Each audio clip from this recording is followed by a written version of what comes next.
begin with presentations, but before we do, I'd like to remind everyone that speaker cards are available at the front of the room, and if you wish to speak on an agenda item, please complete one of those yellow cards and submit it to the council table.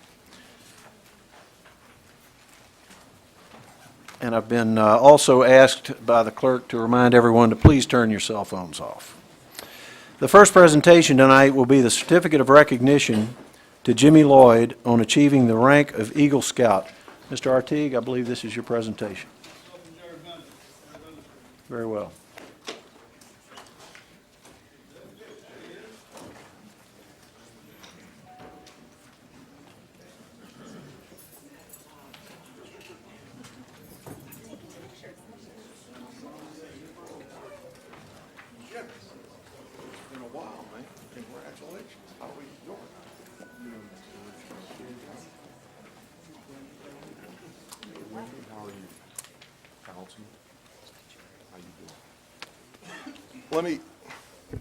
Let me just remind the council, in fact, I think this predated the swearing in of our newest group of council members. Jimmy was my first junior council member of the month, and he's grown up some.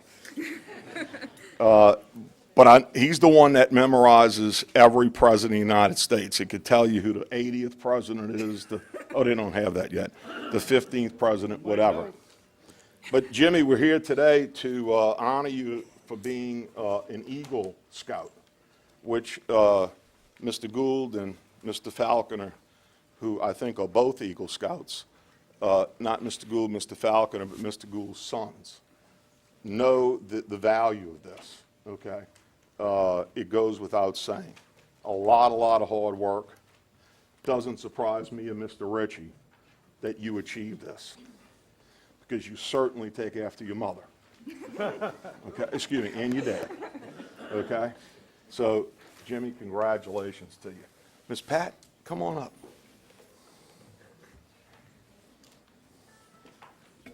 Jerry, Yes, I think his grandfather's here too. Oh, where's James? His grandfather's an Eagle Scout. His grandfather is an Eagle Scout. And his father. Oh, buddy, you're an Eagle Scout? Congratulations, buddy. That's how I got to marry my wife.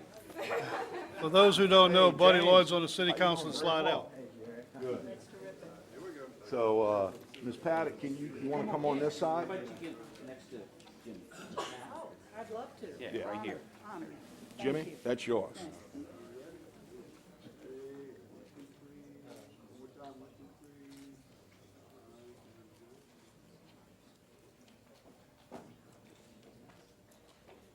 Jimmy, here's a pen.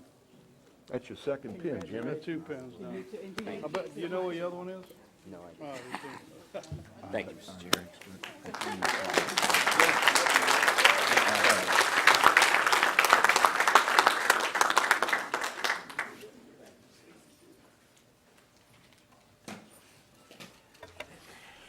All right, the next item of presentation for tonight are certificates of recognition to Pope John Paul II girls soccer team for winning the Division III State Soccer Championship. Mr. Canulet. Yes, just Mr. Line, we have a niece involved with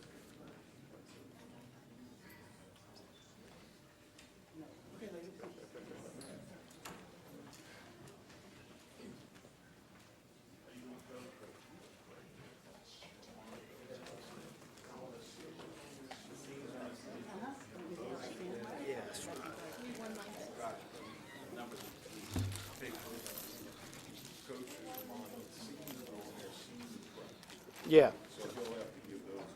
Yeah, we're gonna get this. All right. I'd like to thank them for coming tonight. Thank everyone for coming up here helping us. And this is a quick little certificate of their accomplishment. St. Tammany Parish Government Certification of Recognition. St. Tammany Parish President Pat Brister and Parish Council recognize the Pope John Paul II girls soccer team for its positive achievements, accomplishments. In particular, we recognize those players who have exemplified, high moral character, and outstanding athleticism and true sportsmanship. We're proud to give these certificates out tonight to the Pope John Paul II girls, state champions, Division II, correct? Division III? You know, when I was there, we were Division II. I was there for a long time. 2 boys graduated through there, and I got 1 more coming. All right. Gabby Bankston. Okay, not here. All right, Kristen Calamari. Not here. All right, let's just go to the sophomores. Peyton Corwin. All right, we're gonna do it like, come here, Mr. Mahoney. Okay. Who's here? Alexis Malero. Alexis Malero. Congratulations. Chris, this happened to me last month. Alyssa Dennis. And congratulations. Congratulations, Miranda. Bailey Bridges. We're gonna give y'all, he's gonna give you the right ones when he Claire gets to the Cross. office. Congratulations. Sarah Moran. Congratulations.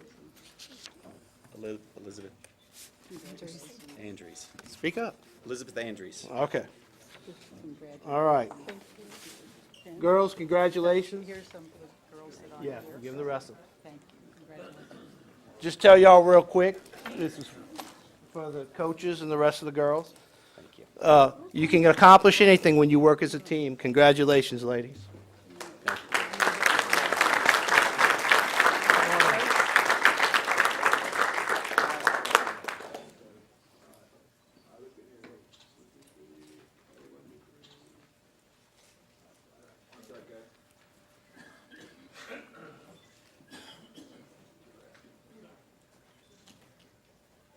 Okay, girls, one more thing. Repeat. Repeat. Repeat for next year. Good job.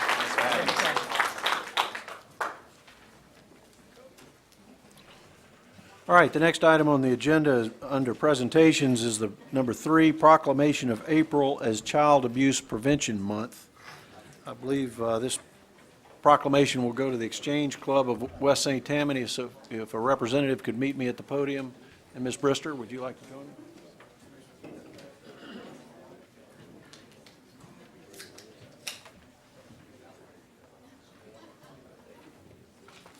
You still want me to come? Am I getting? No, you're not. You're over here. You're over, right over here. I recognize you under the chef boat. No, you can get in the picture too. Thanks. Good to see you. All right, let me just read this proclamation. St. Tammany Parish Government Proclamation, whereas child abuse is a serious and growing problem affecting more than 3.2 million of our nation's children annually and thousands of children locally, and whereas this societal malignancy called child abuse respects no racial, religious, class, or geographic boundaries and in fact has been declared a national emergency. And whereas the Exchange Club of West St. Tammany, through its support of educational programs and community service activities, is making significant progress in stopping this crime against families and children. Now, therefore, we, the parish president and parish council of St. Tammany Parish, do hereby proclaim that the entire month of April shall be observed as Child Abuse Prevention Month in our parish, and we urge all citizens to use this time to better understand, recognize, and respond to this grievous problem. And further, I congratulate the Exchange Club for its continued success in helping families break free from the cycle of child abuse. This proclamation was unanimously approved and declared on the 3rd day of April 2014. Patricia P. Brister, President, Reed Falconer, Council Chairman. Thank you.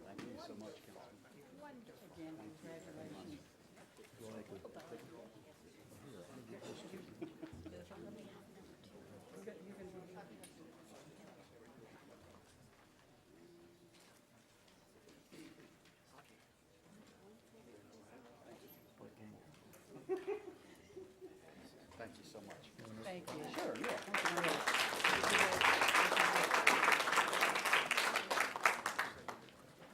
Thank you so much. I'm Clay Madden, Councilman at Large in Mandeville, but I'm not here. I'm here representing the West St. Tammany Exchange Club, of which I've been a member for 3 years. I'm sure you all have heard about our big fundraiser every August in Chiffunkta Country Club called the Ultimate Tailgate Party, which has been a huge success. But this year, we really wanted to do something in the month of April, which is National Child Abuse Prevention Month, which is the main goal of the Exchange Club. That's designated by Congress, April. So we thought of this idea, Child Abuse Prevention, CAP, CAP. So we're going to try to have everybody in this parish wearing a cap on Friday, April 25th, the last Friday in April, as a show of education and advocacy for this issue of child abuse prevention. And I want to thank Parish President Brister and Councilman Falconer for letting us be here tonight.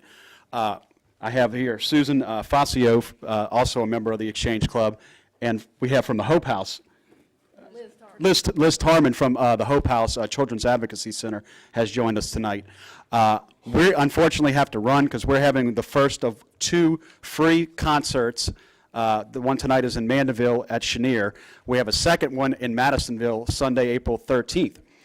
These are free, family-friendly concerts, all in support of child abuse prevention in the community, the business community, and we've done these proclamations in the city of Mandeville, the city of Covington, and now here at the parish. And so everybody in the community has just supported this initiative, and we hope this is the first year and that this will be an annual event every April. So we thank you all for your support.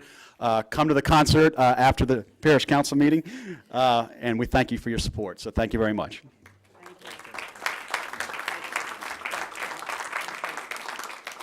Thank you very much, and thanks for letting me take a little bit of the time tonight for this special month of Child Abuse Prevention Month. Liz is here, as was just mentioned. She is the executive director of Hope House, or the Children's Advocacy Center. So we have something for her tonight.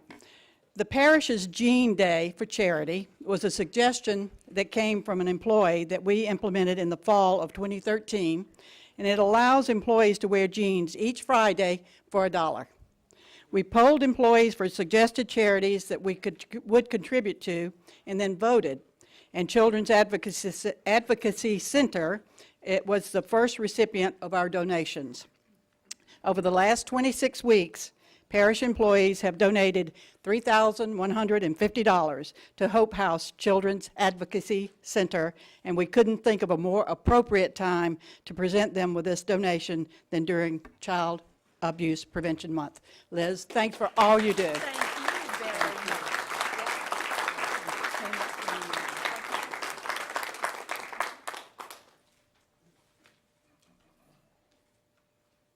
Thank you very much. Can I say something? Sure. Second. Sure. I certainly want to recognize the employees who have contributed to this. This is a significant amount of money for the Children's Advocacy Center Hope House. It costs us about approximately $500 to keep our doors open to do the interviewing of one child. Our trauma-focused counseling, our therapy, is about another $500. This is extended to not only the children, but as you know, child abuse doesn't happen in a vacuum. So it is also extended to the parents and siblings as they need it. So this $3,150 covers the cost to see 3 children all the way through all of our services. This is significant. Thank you. Thank you.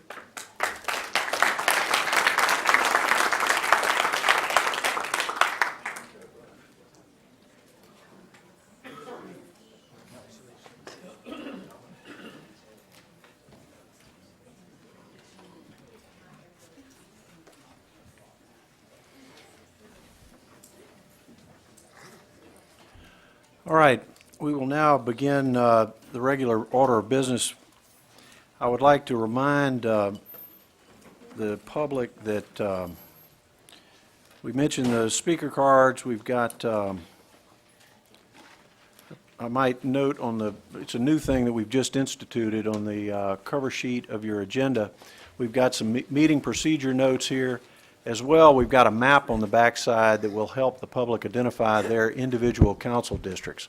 So if you're not sure in whose district you're located, this will be a good place to start. No, it's on the public, it's not on ours, it's on the public agendas. All right, then we will then move to the the consent calendar. I have items that have been identified to pull from that consent calendar. We'll begin with ordinances for introduction. I have two. The first one is item 2, ordinance number 5172. The second is item number 11, which is ordinance 5181. Then moving to resolutions,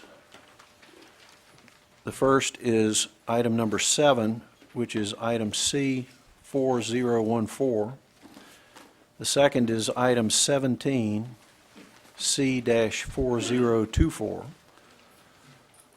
The third is item 25, which is C-4032. The fourth is item 26, item C-4033. The fifth is item 27, which is C-4034.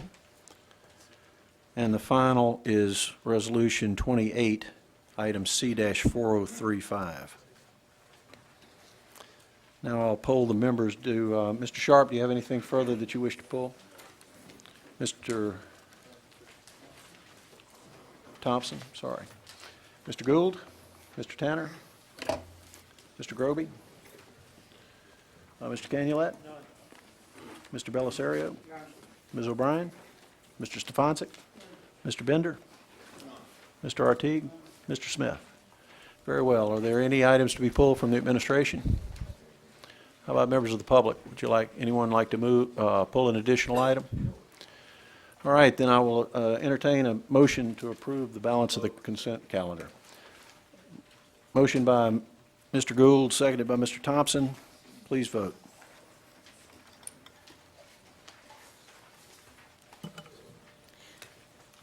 Motion is unanimous, one absent.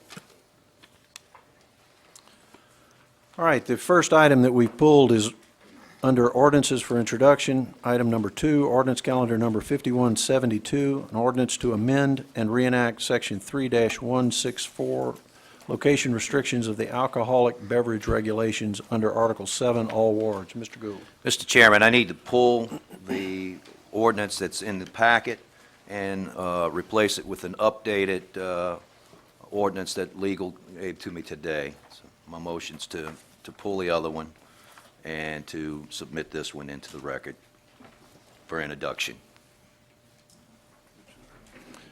Okay, there's a motion to pull and replace. Replace it. Right. Correct. Is there a second? Seconded by Mr. Tanner. Is there any discussion? Yes, sir. Mr. Bellisario. Marty, I've read over the original ordinance, and I'm comfortable with that. I'm just wondering, what is the change? Basically, it's just some clarifications. Where it said public playground, the way they worded it is as a public playground. Another one was we're exempting special events as defined elsewhere in the article, rather than them having to get permission for that. And the other thing is a clarification, and it reads as, after the date of the adoption of this ordinance, a facility that fails to remain permitted for a period exceeding 6 months will require compliance with the provisions of paragraph B of this section. All right, thank you.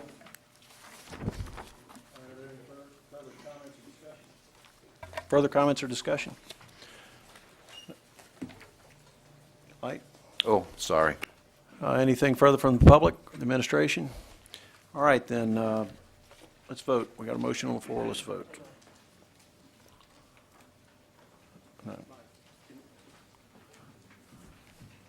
Excuse me, Carl Hernandez. I just want to know, how does the public get a copy now of this revised ordinance? We'll have copies available after the meeting, but you may have one now. Thank you. And if there's anyone else in the audience that would like one, just either tap me on the shoulder, or I'll be here at the end of the meeting to provide copies. Yeah, the public should be reminded that this is just for introduction purposes only. It'll lay over 30 days, and we'll have a public hearing on the item at the next council meeting. That's correct, and the corrected version will be posted on the parish website, as is customary prior to the meetings. All right, now we'll take the vote.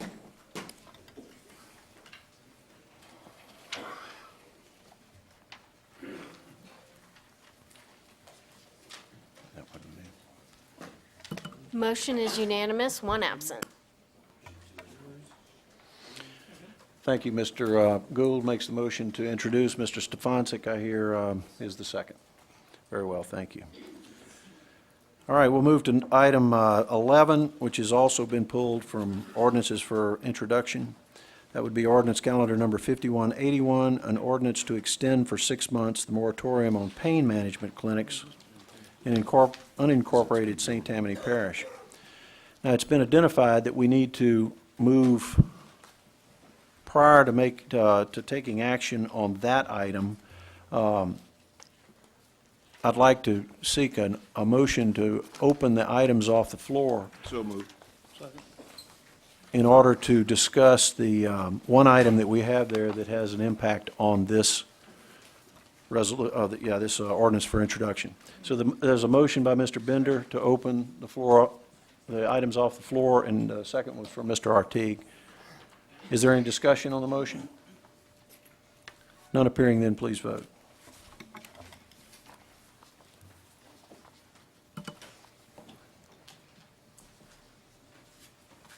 Motion is unanimous, one absent. All right, that was the motion to open the items off the floor. The first item is item 1, ordinance amending the parish code to enact a new section on pain management clinics. Mr. Bender? Thank you, Mr. Chairman. Briefly, we've been operating on this 6-month moratorium for a number of years now. This came about because I actually had in my council district, in a very nice area, a building pop up. The people leased it in a disguising mode and were issuing pain medication. The DEA and Sheriff Jack Strain put undercover agents in there. They found out that the nurse that owned it and the 2 retired doctors were actually taking about 20 seconds and charging $200 to dispense. There was such a line that they had to hire deputies to control traffic. So we passed this, and I appreciate that. However, that said, Mr. Hall, working diligently with a little bit of help from me, identified that the state has passed a Pain Management Clinic Drug Abuse and Overdose Prevention Act, along with the Prescription Monitoring Program Act. However, that is on the honor system, and any clinic that wishes to open is supposed to go to the state and request a certificate. They would then open their business. However, if they don't request a certificate, the state doesn't know that they're opening. So what Mr. Hall and I worked on here was to put that they have to present the certificate from the state in order to get their occupational permit to locate in St. Tammany Parish. And the state puts them through a rigorous exam to make sure that it is a certified, properly run pain management clinic. This is not to hurt legitimate doctors and pain management clinics. So I would offer up this ordinance, Mr. Chairman, as a permanent ordinance and make a motion to introduce. Second. All right, we have a motion on the floor by Mr. Bender to introduce and a second by Mr. Artigue. Thank you. Mr. Chairman? Yes, At Mr. the Bender. same time, I believe I'll make a motion to remove permanently the item 11, ordinance count number 5181, the rolling moratorium. That will be discontinued due to the new ordinance for introduction. Very well, Mr. Bender. A motion by Mr. Bender, seconded by Mr. Canulet. Is there any? Yes, Mr. Stefanczyk. And Jerry, and I understand what you're doing, but if something happens that extends us adopting the latter ordinance, and this expires next month, there would be a time period where people would do it. I would suggest you leave this on until after we adopt the other one. I mean, that's what I would do. That's a There's gonna be reasonable a time- idea. There could be a time gap in there, is the only concern I have. I'm good with that. So you'd like to revise your motion to postpone? To postpone till next month. Very well. Are you seconding that motion to postpone? Very well, then we'll need to vote on the motion to postpone. Excuse me, Mr. Chairman, Yes, one Mr. other thing you may want to Savant. consider procedurally is that if you do introduce a moratorium ordinance tonight, you will have the option of adopting it at the next meeting or removing it, depending upon the action taken on the ordinance amending the Code of Ordinances that Mr. Bender just introduced. So that, as an alternative method, you may want to consider that. So I'll leave it to you, Mr. Bender. Would you like to just leave it introduced? Yeah, I mean, I'll make the motion to introduce, with, with the intention, though, that we Sure. will remove this next month after this gets adopted. Mr. Canulat, is that good with your second? Good, then we'll just introduce the item. Very well, that requires no vote. Thank you. Good? All right, then we'll move to resolutions. Let's see, the first resolution pulled from the consent agenda was number 7, Resolution CS number C-4014, resolution to acknowledge the authority of the parish president to execute a cooperative endeavor agreement with St. Luke the Evangelist Roman Catholic Church.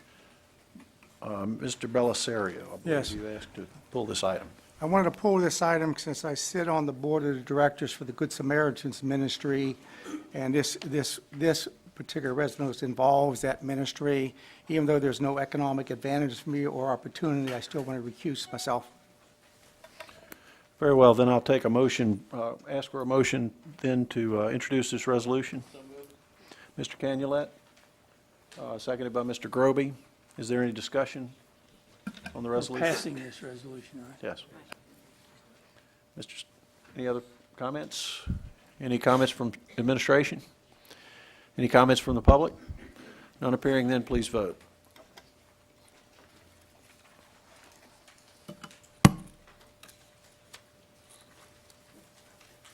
Motion passes with 12 yeas, 1 recusal, and 1 absent.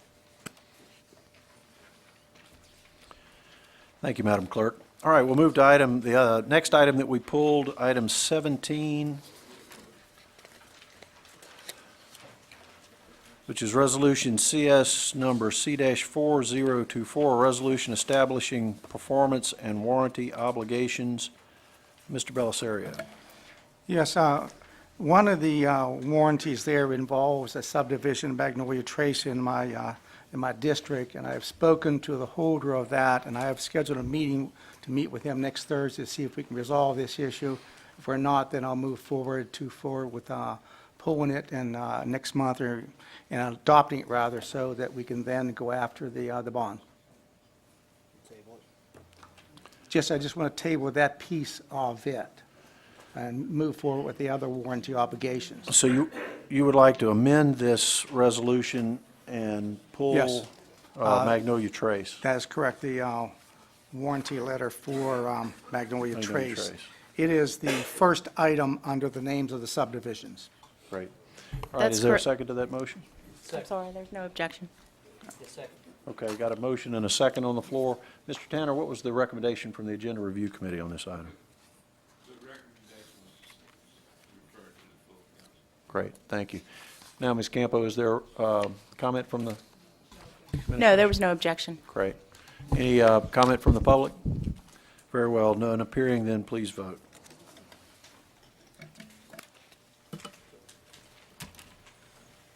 Motion is unanimous, 1 absent. All right, next item under resolutions is item number 25, Resolution CS number C-4032, resolution to concur or not concur with the Pearl River annexation and rezoning of .8 acres, Ward 6, District 6. Mr. Tanner. The Agenda Review recommended we send this to the full council, but there's some questions about the legality of it. I move to postpone this resolution following meeting. Great, there's a motion by Mr. Tanner and a second by Mr. Thompson to postpone. Is there any further discussion on this item? Anything from the administration? Anything from the public? Not appearing, then please vote.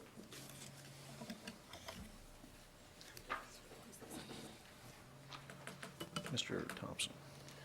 Motion is unanimous, one absent. All right, the next item on the agenda is item number 26, Resolution CS number C-4033, resolution to concur or not concur with the Pearl River annexation of another .8 acres, Ward 6, District 6. Mr. Tanner. Yeah, so these are adjoining lots, and we also recommend postponement of this resolution. All right, there's a motion to postpone by Mr. Tanner. Who was the second? Mr. Gould. Is there any further discussion? Any comment from the administration? Any comment from the public?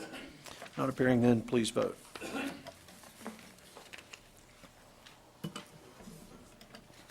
Motion is unanimous, one absent. The next item on the agenda, pulled from the consent calendar, is item number 27, Resolution CS number C-4034, resolution to concur or not concur with the Mandeville annexation and rezoning of 1.708 acres, Ward 4, District 10. Ms. O'Brien. Yes, the proposed annexation is consistent with the annexation agreement we have between Mandeville and St. Tammany from 2003, and it's not an intensification of zoning, so I do move to concur. Second. There's a motion on the floor by Ms. O'Brien, seconded by Mr. Tanner. Mr. Tanner, what was the recommendation from the Agenda Review Committee? Referred to the full council. Thank you very much. Is there any further discussion on the item? Anything else, Ms. O'Brien? You got your light on over there. Okay. Anything from the administration? Any comment from the public? Not appearing, then please vote. Motion is unanimous, one absent. Next item is item number 28, Resolution CS number C-4035, resolution to adopt the recommendation of the St. Tammany Parish Inspector General Task Force and develop a procedure to implement a random forensic type audit. Mr. Tanner, what was the recommendation from the Agenda Review Committee? The Agenda Review Committee recommend this be referred to the Finance Committee for their recommendation, and the Finance Committee met after our meeting, so I assume that they'll have a recommendation. Mr. Stefanczyk, as Chair of the Finance Committee, would you make a Finance report? Committee made a recommendation for this to be approved. Very well, then, Mr. Bell, well, let me get a motion on the floor. Are you prepared to make a motion, Mr. Move to Belisari? approve. Move to approve by Mr. Stefanczyk. Is there a second? Seconded by Mr. Sharp. Now, Mr. Belisario, would you like the floor? Yes, I had to miss the Finance Committee because of a prior commitment, or I would have spoken in opposition that night. I believe this is premature. This is going to impact the 2013 audit, and we're halfway through that process. And to me, we need a deliberative type process and look at determinations coming out from the legislation that was written up in today's newspaper, where the bill that Senator A.G. Crow put forth, I feel can run afoul and not make its way through. I believe what we need is that adoption of that law. If that doesn't work, I believe we need to get our finance department, who is more than qualified, to work with the legislative auditor's office to define the steps of what we need to do. What we did for 2012, back in the middle of 2013, we came up with 10 items that we felt were necessary to be added to enhance the quality of that audit, and we did, and it passed with flying colors. I think we need to wait and see what the legislation does, because we could be moving forward with something to rush to handle the 2013 audit, and what comes out of that legislation can be completely different. Then you say to yourself, why did we do what we did? I think it'd be more prudent to work with the legislation to try and get it through and then move forward, rather than moving forward when no criteria has been set. That's my concern. Thank you, Mr. Belisario. Mr. Stefanczyk, did you have further comment? Yes, I do have further comment. I attended a few of the task force meetings. I was there the night they voted on it, and they considered three options. One, to have a full IG, much similar to the one that is in Orleans Parish. One was a different kind of a IG, more like the one in Jefferson Parish, that has a limit only over the parish government and not over all the entities in the parish. And then the third option was to look at some type of a forensic type audit. and most people favored the audit, and it was a 12-8 vote, I believe, if I'm not mistaken, with 2 abstaining. They didn't want anything, but that's what ended up passing that night. I think that Mr. Crow is, AG is putting in a bill, and yes, the bill may be changed, but in looking at this and going through this process, I think this organization as a parish council ought to look at any good idea that comes out anywhere. And that's the way I looked at this, is that first of all, it's a good idea. I think it would give the people a little bit more trust in our government if we do adopt the forensic type audit. Our audit today has nothing to do with forensics. There are no forensic type line items that we look at in an audit, which means you go check to see whether somebody's stealing something or doing something like that. And I think that's what people are interested in seeing. Our audit today is a compliance audit that says, do you meet all the rules and regulations that the federal government or somebody has attached to the money that we've got or that we're spending? That's all it does. You can meet all those and still steal from it. That's where I think that this forensic audit would allow us to go in at different levels and have the IG pick the areas that we would, I'm not sorry, the IG, but the legislative auditor, work with them through our finance committee and with this council to see where we could go to get a good forensic audit set up and continue this in the future. Now, to say that we are into the audit area, which is why I wanted to introduce this last month, and I got the same kind of a reaction last month. It's not an emergency. Well, I think we're getting close to the point where if we don't adopt it, we're not going to be able to do it for this year, but I still think that we could do it for this year if we adopt it tonight. And furthermore, it is not to be done by the same auditors that are doing our compliance audit. Not only should we look differently than that, that's what the task force recommended, but it really doesn't make sense for one organization to do the compliance audit and then they come back and do the forensic audit as well. So my thought process is that we are going to have to get another audit firm, but we have several audit firms that we can work with because they're on our, and state-approved audit firms that we can look at and select one of those to come in and do a forensic audit and get it done in a timely manner this year. So I would hope that we would pass this tonight and begin this process. Thank you. Mr. Chair, Yes, Mr. Belisario. I fully comprehend what he's talking about. What we don't have is the criteria to sit down with a forensic audit firm to say, this is what we want you to look at. And the whole basis of wanting to do a forensic audit is coming off the outcomes from the Inspector General Task Force. And that's why I think it's premature. I fully accept that we need to do this, but I think this move is premature because we want to be able to see what comes out of that legislation. We may find out that that's not as far as we want to go. We can take that as a stepping stone to how far we want to raise the bar. Right now, we don't even know where the bar is to make any measurements. And to me, it's nothing against anybody here on the council. I just feel this is premature. Thank you, Mr. Belisario. Mr. Bender. Thank you, Mr. Chairman. I understand both Mr. Belisario's concerns, and I also understand Mr. Stefansik's concerns and points. Just a comment from reading the exact resolution. I don't have a problem with moving forward, okay? However, we will be selecting a forensic auditor approved by the Louisiana Legislative Auditor according to this resolution. The one thing I don't see in this resolution, and I think this may be what Mr. Belisario is one of his concerns, is I don't see exact language that states that the state legislative auditor is the entity that will use that CPA firm to choose who will be random audited. I don't see any language in this resolution that states, we choose the CPA, it's approved by the state legislative auditor.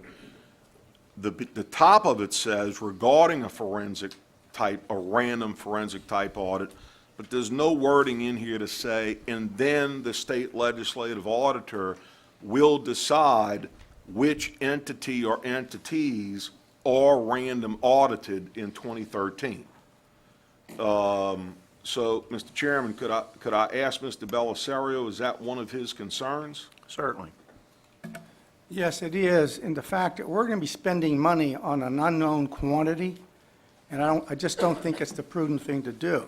I believe what we need to do is have our administration, who every week goes up to Baton Rouge and is looking at legislation, to work with this, because the piece of legislation right now, it put a parameter on the population rather than specifically identifying St. Tammany Parish, because that's what went up to Baton Rouge. Now you're getting into population differences, which says it's St. Tammany Parish. I'm saying, why have population boundaries? And it doesn't denote on the forensic audit what is going to happen, what are the areas we're going to look at. They're going to leave it wide open. And to me, this resolution is a takeoff from the recommendation of the IG task force. The fruition of that is coming through the legislation.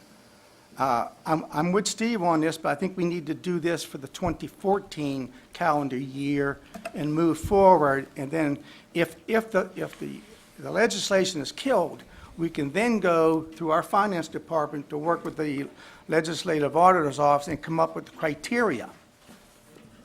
Right now, I doubt we even know what firm or firms we're even looking at other than what's on the list.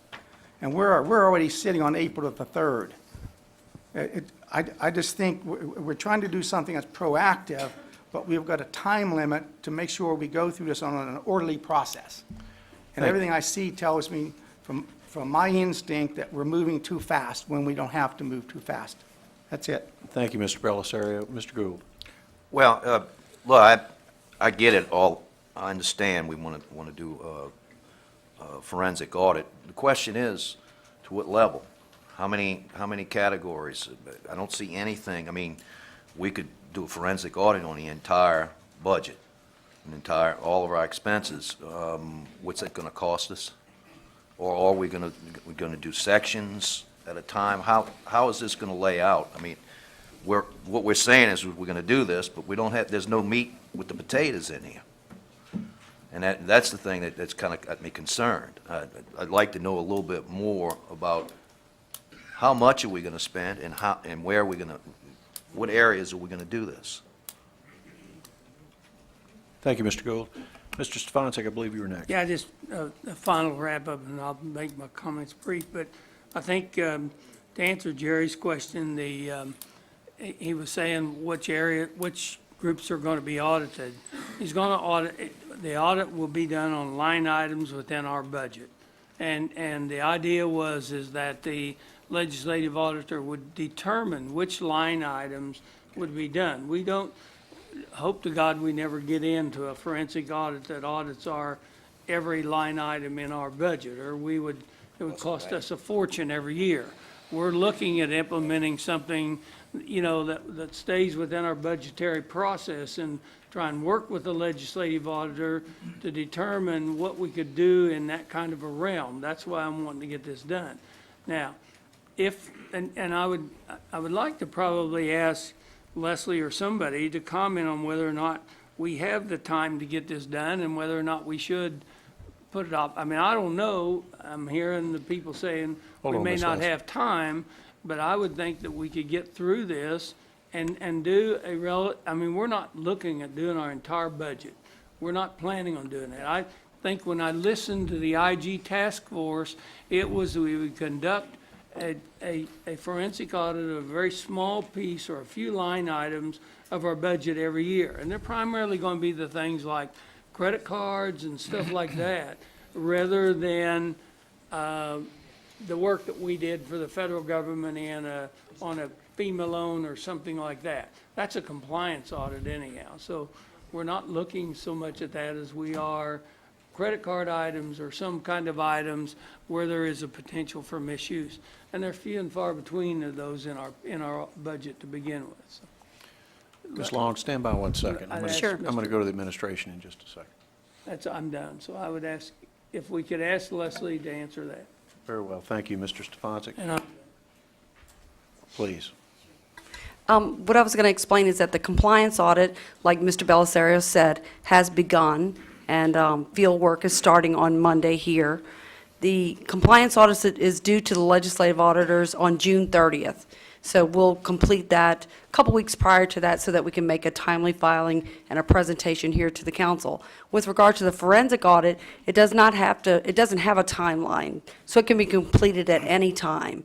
And I know the resolution says to coincide with the 2013 compliance audit, but that's not actually necessary.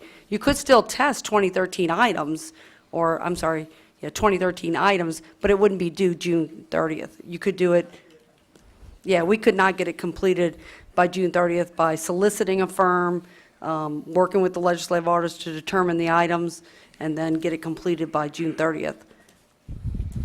Thank you, Ms. Long. Mr. Tanner, I believe you were next. Yes. Yes, sir, thank you. First of all, I was going to point that out, is that it says coincide, but we really don't need to coincide with the compliance audit, and we need to look at, first of all, if we don't start this process, we're not going to be ready to do it in 2014. Now, it says 2013 here, and maybe we can get that process started where we can start in November or October or November to do a forensic audit on part of the 2013 budget. But we can't if we don't draw up some guidelines and put some meat into what we're looking for and what we're going to do into the procedure. So that's why I think it's important that we go ahead and adopt this resolution so we can get started on working on how we're going to do this and when we're going to do it. Thank you. Thank you, Mr. Tanner. I believe Mr. Belisario was next. Mr. Chair, what I'd like to do to resolve this issue, because we can talk this all night, I would offer a friendly amendment. Okay, and the friendly amendment is that we approve this with the stipulation we start the process after the legislation comes out of Baton Rouge and finalized, so we know exactly the intent of that final piece of legislation. If that doesn't pass, then we form a small group with the administration to meet with the Louisiana Legislative Auditor and come up with the criteria and then move forward. Because to me, we need to have that criteria, and we don't, so we could start on something that's totally different that would come out of the legislation if it's adopted. And I'm sure that legislation is going to be reworked, that's for sure. And I think the easiest thing is to put the friendly amendment on that we wait until there's finalization on the legislation. Then we then have a base or a bar to look at, and then bring in the legislative order to start the process. Thank you, Mr. Belisario. Is there a second for that amendment? I'll second. There you go, Marty second. Mr. Gould. Mr. Canulet. Yes, I guess I was going to ask the administration, do we have any idea what the timeline is on Mr. Crow's bill at this time? He just dropped the bill yesterday or day before. It has to go through both houses, and the House won't even take up the Senate bills for several weeks now. So it will be a little bit of time if it goes according to schedule. Could I ask a question, Mr. Sure. Chairman? If that was an amendment, would you also add to that amendment that take out the word coincide, because that can't be done? I mean, there's just not, it's not possible. So if it doesn't have to be coincide, if the word's not in there, then we could do the different times. Are you that agreeable make there, sense? Mr.? Oh, most definitely, I'm sure Steve is too. Sure. You're okay with the second there, Mr. Gold? Great. Mr. Tanner. Well, I just want to say I don't accept this as a friendly amendment. I think we need to vote on it by the parish council here. Because I think it's just another stalling tactic, to wait what they say in the legislature is not going to amount to a hill of beans anyway, because the bill that was introduced doesn't do anything. It's less than was recommended by the task force. And, you know, we want to make sure what we're doing is right, and we need to get started on doing, even if the state doesn't require a forensic audit, well, then it's my belief that we should start doing one on, you know, different light items with the help of the legislative auditor selecting those with us, and we need to start doing that process now. Thank you, Mr. Tanner. Mr. Bender, I believe you were next. Thank you, Mr. Chairman. In a sidebar with Mr. Stefancic, okay, and I want to make sure that I'm not the only one that was confused with this, okay? When I think of what the IG task force voted on and decided, the vote was that the legislative auditor would choose random audits on entities beyond the parish government. For example, they could choose to do a forensic audit this year on Fire District Number 1, and next year on a recreation district, let's say.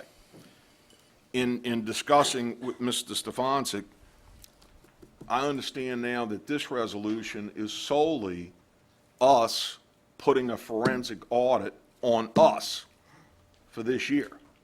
This is not a forensic audit that we would be passing to do on, for example, Fire District Number 1, or a rec district, or a lighting district, or whatever, okay? I would agree with Mr. Belisario if this was all-encompassing to all of these entities besides parish government. The fact that it only includes parish government, I'm fine with that, okay? And I would think that with the brain power on the Finance Committee, working with the Finance Department and the administration, I think Mr. Belisario, Mr. Stefancic, and others could work out some of this criteria after we pass this resolution. So I kind of agree with Mr. Stefancic and Mr. Tanner in that I think it would be a good role model on our part to get a forensic audit done on ourselves. At the same time, I think the Finance Committee, as a suggestion, should set up criteria prior to that forensic audit being done in cooperation with the state legislative audit. Just a thought. Thank you. Mr. Stefancic. I'm opposed to the amendment as it's been presented. However, I do believe we need to take the word coincide out. I understand that, and I think that would be, so that would need to be a separate amendment if, outside of this one, unless this one passes. Well, we have a motion on the floor to amend the original resolution. At some point, I do have one card. Excuse me, Yes, Mr. Mr. Chairman. Tanner. We have a motion for a friendly amendment. There was opposition to a friendly amendment, so there is no amendment on the floor. All right, thank you, Mr. Tanner. Mr. Parliamentarian, or does that square with your understanding? That's correct, because, I spoke against the friendly amendment, And you made the original and motion. so it's no longer a friendly amendment. Very well. Then I'll go to the member of the public And, that has, no, I would like there's to, no at this motion on the floor. stage, put an amendment on the floor to strike the word coincide. Second. Very Coincide well. We with the, then have a motion on the floor by Mr. Stefancic to strike the word coincide, seconded by Mr. Tanner.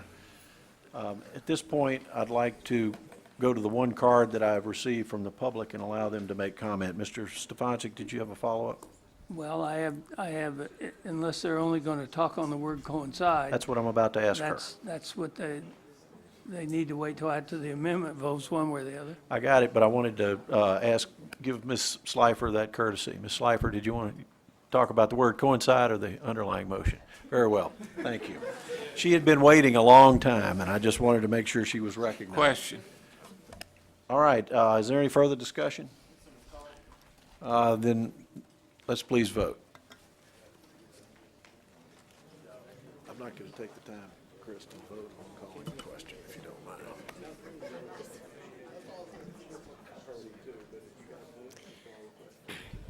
Motion is unanimous, one absent. All right, so the motion then is on the floor with the amended language. Now, Ms. Slifer, would you like to make your presentation? And be reminded you have 2 minutes. Mr. Parliamentarian, please keep the time.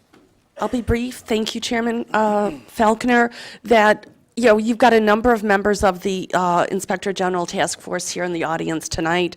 And what I was originally getting up to do was to congratulate you and thank you for taking the initiative to do this resolution at this time, and that I thought it would be a good example for other governmental bodies to see you do this and to follow suit.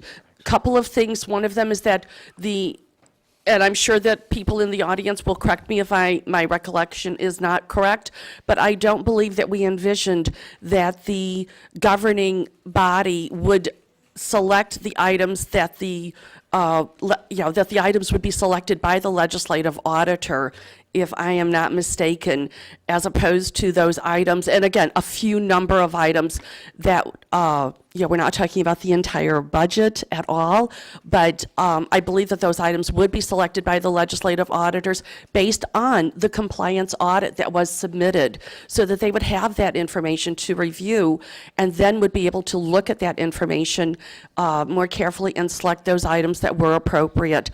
I do believe that this is I urge you to pass this resolution, that I think that it does set a great example for the rest of the parish. Thank you.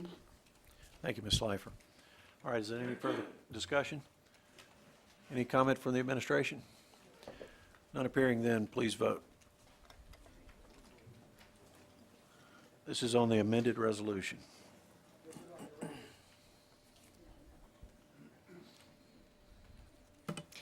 Motion passes 12 yeas, 1 nay, 1 absent. All right, that ends the items that were pulled from the consent calendar. Pardon me.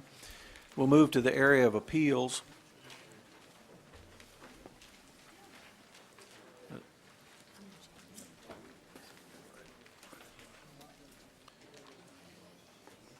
Let everybody adjust and get settled in for the appeals.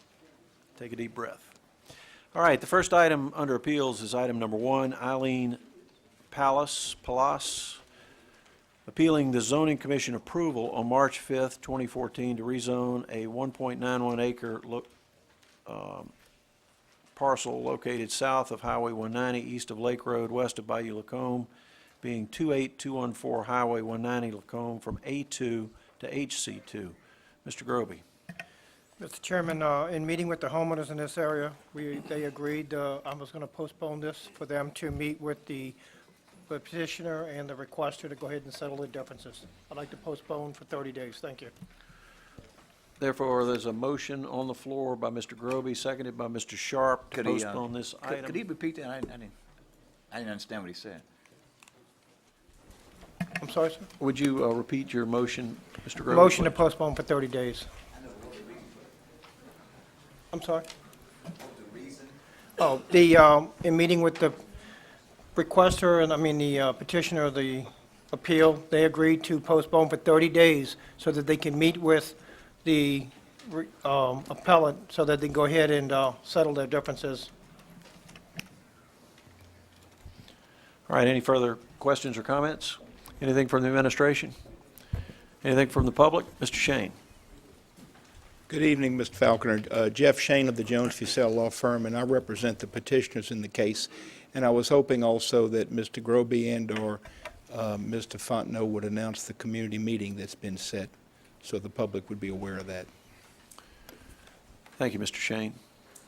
Mr. Groby, did you want to announce the date and time for your community meeting? If memory serves, I believe it's the 15th of April, but I want to confirm that. 14th. 14th, I'm sorry. 5:30. Yep. I'm getting the Right here in signal Coop from Drive. the They got the email. outfield there. On the 14th at 5:30 here at Coop Drive. Thank you. Thank you, Mr. Groby. Any further comment from the public? None appearing, then please vote. Say again. Mr. Sharp.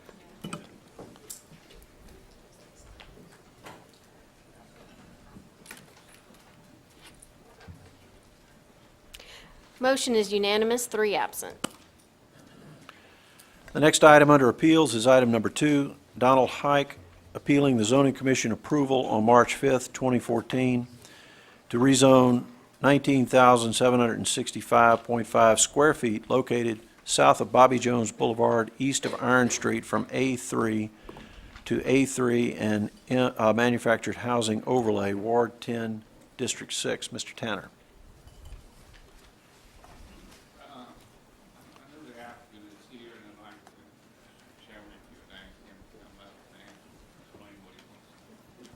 Certainly. Is the applicant? Oh, I'm sorry. The applicant is here. I'd like for him to come up and explain what he wants to do.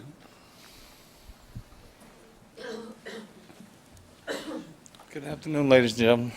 State your name and give your address for the record, please. Ricky Holmrich. Oh, he did. Okay, he turned in a card. Live in Hammond, Louisiana, and I'm trying to make a way I can live out here in St. Tammany. And I've lived here before I lived in Tangible Hope Parish. I just recently got married to my high school sweetheart. I lived here in St. Tammany for a long time in my life. And I got a nice home that I plan on putting there. It's a remanufactured home. I bought it from Clayton Home. I almost got it paid off. It's going to be laid out real nice. Going to put it on top of a slab and stuff like that, you know. It's just ready to get going, you know, move up in life and live here and spend the rest of my life here as long as they want me to. Mr. Homrich, thank you. Thank you. I'd like to ask Mr. Hike to make a statement, please. Mr. Chairman, I spoke to Mr. Hike prior to the meeting, and I think he decided he would leave. Okay. And so at this point, I'd like to move that we concur with his zoning approval on this particular item. All right, there's a motion on the floor by Mr. Tanner, seconded by Mr. Thompson, to concur with the zoning approval. Is there any further discussion? Please vote.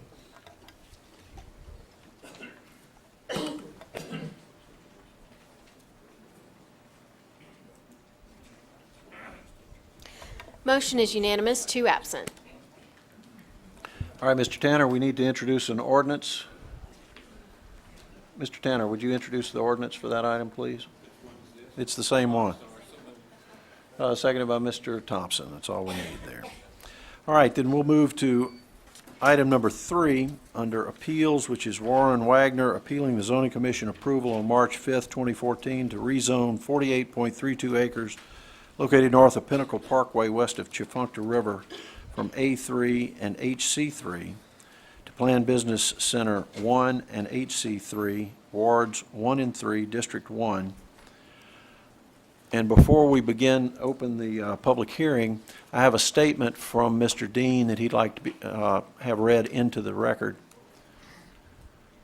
After meeting with the residents of Old Landing in a town meeting last week, I sat down with the developer and his representative, Mr. Shane. I spent a great deal of time viewing the project again and asking plenty of questions. I understand the residents' concerns. They include clearing of trees, underbrush, etc. along the riverbank, followed by placement of fill that will cause flooding of areas previously not prone to this. The placement of buildings and other developments across the river from their neighborhood that has been for many years left wooded.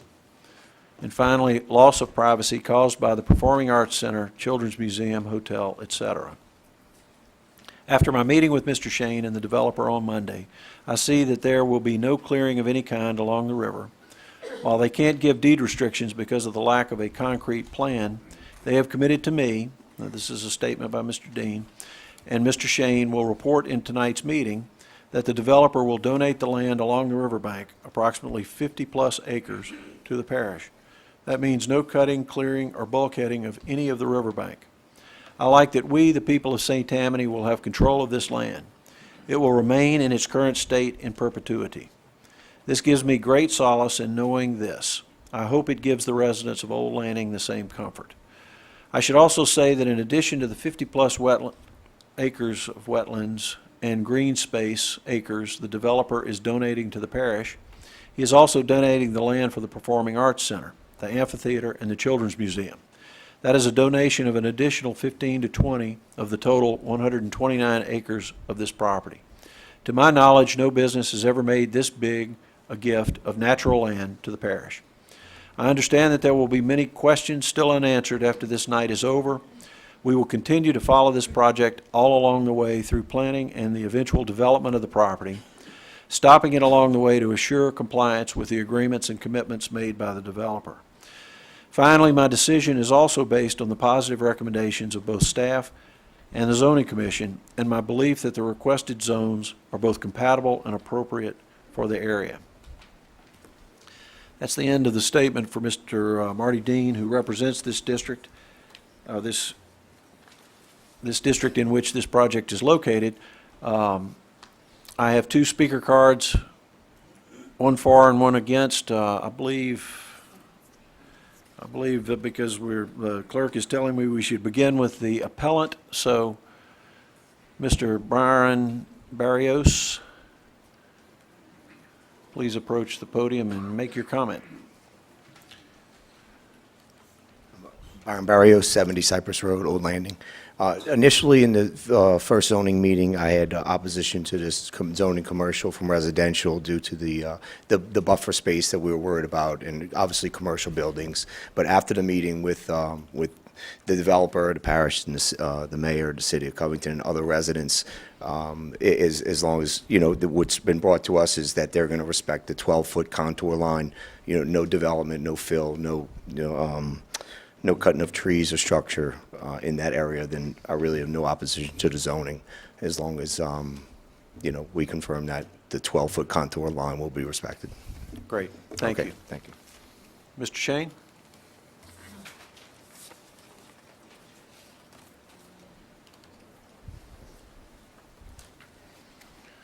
Good evening again, Mr. Falconer. Jeff Shane on behalf of the Jones Law Firm, and I represent Jones Fussell Law Firm, and I represent Weiner Brothers and Allstate Financial Services, which are the owners and petitioners in this case. Let me start by saying that this first case involves the residential component of some zoning that we seek this evening, and obviously the Weiner family, and I appreciate the comments made by Mr. Barrios, which I assume also were made on behalf of Mr. Wagner, who's here in the audience this evening, and is actually the appellant in this case. I think it would be appropriate for me to make a few comments with regard to the case. This first case is our request to rezone approximately 80 acres to A4A, which will facilitate the development of a 146-lot single-family residential subdivision in the northernmost portion of the tract that abuts Flower Estates. In that regard, I think you would be interested to know that before going to the Zoning Commission, we went to the Association of Associations monthly meeting, which is, of course, a very active organization in that area, and received their full support. We also met with the Board for Flower Estates subdivision, which abuts this proposed residentially zoned tract to the north, and I'm likewise got the full support of their board as well. This particular zoning project had a staff recommendation of approval. It had a unanimous recommendation of the Zoning Commission. We thereafter were invited by Mayor Mike Cooper and Councilman Rick Smith of the City of Covington to attend a town hall meeting on Tuesday, the 25th of March, which we did. Met with around 25 residents at that time. I think we had a very good discussion with regard to the issues that the citizens in Old Landing were concerned about. I would also like to express thanks to Councilman Marty Dean, who has watched this process from start to this point, and certainly has made sure that the good questions raised by all concerned have been answered to the best of our ability. In specific response to the comment made by Mr. Barrios, it is clearly our intention and commitment that all of the structures that are built on this property, whether built privately by the Weiner family with regard to the proposed hotel and restaurant site, or with regard to the structures that the parish will oversee, that all of these structures, including the residence as well, will all be built to the FEMA regulation, which is currently 12 feet, and I might add that also the proposed regulation, if and when adopted by FEMA, is 12 feet as well. So I wish to confirm what Mr. Barrios has asked about. I have other comments that I think I'll make perhaps during the next case. At this point, though, we would respectfully request that you concur with the recommendation of the Zoning Commission and rezone the 80-acre tract to A4A. Thank you, Mr. Shane. Is there a motion? Wrong one, right? I'm sorry. This is 48 acres. Yeah, he just got the acreage from the. Yeah, you got them swapped, that's okay. Thank you, Mr. Stefanski. Well, I don't think I should, I don't want to correct Mr. Shane, but Mr. Thompson. Let him play a little.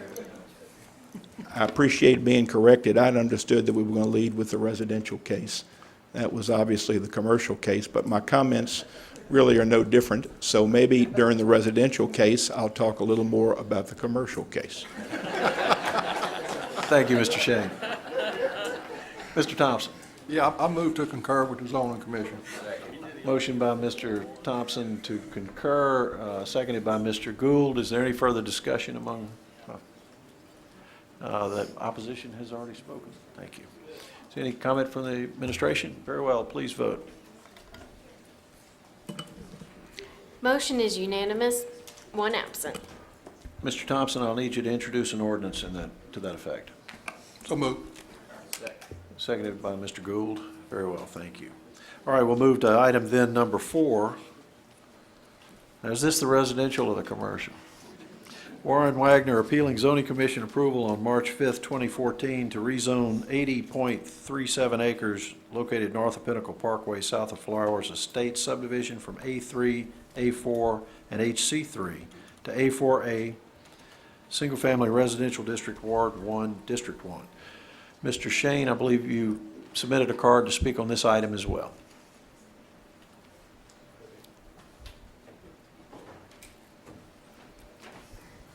Jeff Shane, Jones Fussell, representing the owner and petitioner, Weiner Brothers and Allstate Financial.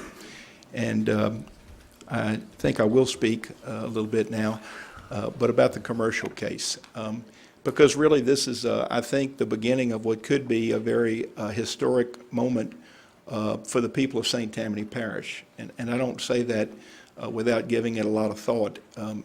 I don't know that I've ever been involved with a project that has the potential to have this kind of direct impact to all of the citizens of St. Tammany Parish. And so in particular, what I refer to is that the business plan that the Weiner family has engaged in discussions with Parish of St. Tammany is to donate approximately 15 to 20 acres of the property that's to be zoned PBC to allow for the creation and development of a Center for Performing Arts, the relocation of the Children's Museum, which for many years is planned to be here at the Trace, just beyond Coop Drive, and also the construction and development of an amphitheater. These are going to be incredible public amenities that will be second to none in terms of the type of facilities that we now have in St. Tammany Parish. And so although, as Mr. Dean, I think, said in his statement, I think it's a wonderful thing that obviously the Weiner family is doing, but perhaps more importantly, it's an incredible opportunity to know that the parish is going to steward this property and be a part of the development of the property, and that the beneficiaries, hopefully, of all of these efforts will be the people of St. Tammany Parish for many, many years to come. One of the things that I was asked to speak to as it relates to this particular element of the project was to confirm that at the time the property is donated to the parish, the things that have been discussed in the community meeting and at the zoning commission will be made a part of the donation. There was a question with regard to how do we know that some of these things are going to happen, and we suggested that those things would be addressed once the project had better definition. As you know, but I hope the public understands, the zoning is the first step in the process. There are many studies that need to be done and completed before the project really has legs and starts to run. But those elements now will have a green light to go forward, assuming you pass the ordinance this evening. So we look forward to partnering with the parish in creating what will be considered, I think, a cultural arts district for all the people of St. Tammany Parish. Thank you for your time. Thank you, Mr. Shane. I want to just confirm that the appellant is not present, because I wanted to give him the opportunity to speak if he wished to. Okay, thank you. All right, is there any further discussion? Comments from the administration? Mr. Chairman, I would like to speak, but I will wait until after your vote, if that is okay with you. Very well, yes, ma'am. Any further comment from the public? None appearing, then please vote. Oh, yeah. Sorry, I moved too quick. Mr. Thompson, did you have a motion on this one? Yeah, I move to concur with zoning. Sorry, guys. Is there a second by Mr. Tanner? Then now let's vote. There we go. Motion is unanimous, one absent. All right, would you introduce a motion, please? Motion introduced, seconded by Mr. Tanner. Thank you. Mr. Chairman? Yes, If Ms. I could Certainly, Ms. Brewster. make a statement now. First, thank you, council members, for sharing this vision. It is an amazing vision that the Weiner family brought to us, and I can't begin to tell you how exciting it is as we move forward, and everyone we talk with, the enthusiasm for what we are about to do. It's one little piece of this puzzle that we call St. Tammany Parish that we really haven't paid as much attention to, and that is the arts. And with this development, I think that is going to fill that puzzle. We have so much here in St. Tammany, and thank you again to the Weiner family for bringing this vision to us and letting us be a part of it. Thank you very much, and thank you, Mr. Chairman, and all the council members. Certainly. Thank you, Madam President. You can do what you wish.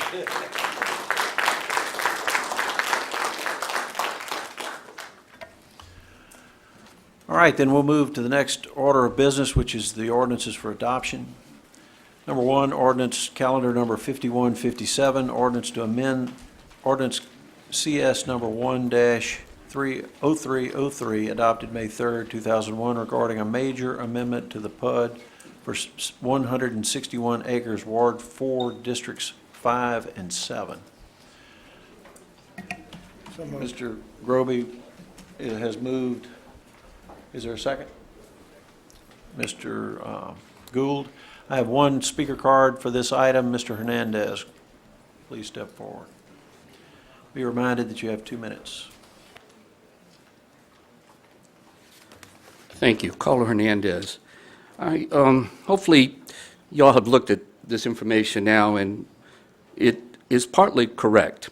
And let me point out something to you. The resolution refers to 57, a maximum of 57 lots or parcels. The staff, the zoning commission staff report also refers to 57, a total of 57. The information submitted by the developers also, it's interesting, they use 43 and 14. 43 plus 14. That gives you 57. There are parcels 1 through 43. There are parcels A through N. If you count A through N, that adds 14. Then if you look at their map, they have those parcels identified. They also identify a parcel P1 and also identified in the uses of parcel P1. So I guess my question is, hopefully, if you adopt your resolution and, have, 57 parcels, which is the maximum that presumably the zoning staff recommended and the commission adopted, and now you have 58 presumably on that. I don't know, I don't believe this council can change the number from 57 to 58 without another,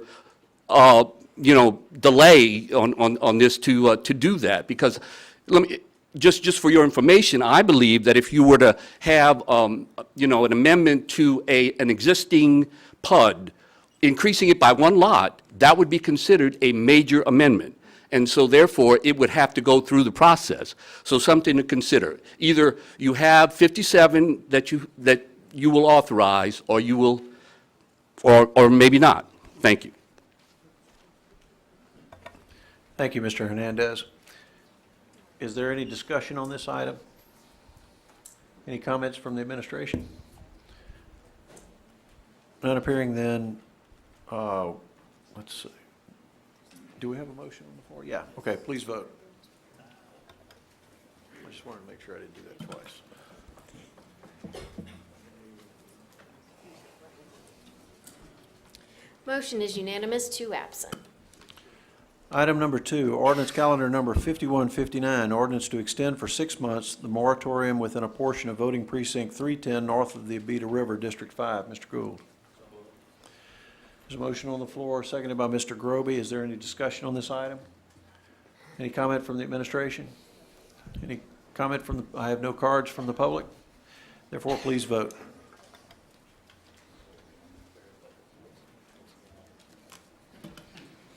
Motion is unanimous, 2 absent. Item number 3, ordinance calendar number 5160, ordinance to extend for 6 months the moratorium within 500 feet of the center line on either side of Highway 1088 from Sewell Street to I-12, Ward 4, Districts 5 and 7. Do I have a motion, Mr. Groby? So moved. Motion by Mr. Groby, seconded by Mr. Gould. Any discussion on this item? Any comment from the administration? No speaker cards on this item, therefore please vote.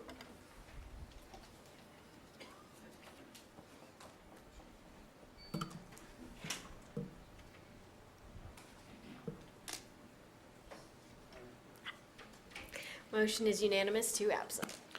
Item number 4, ordinance calendar number 5161, ordinance to extend for an additional 6 months the moratorium within certain portions of Highland Park subdivision, District 12.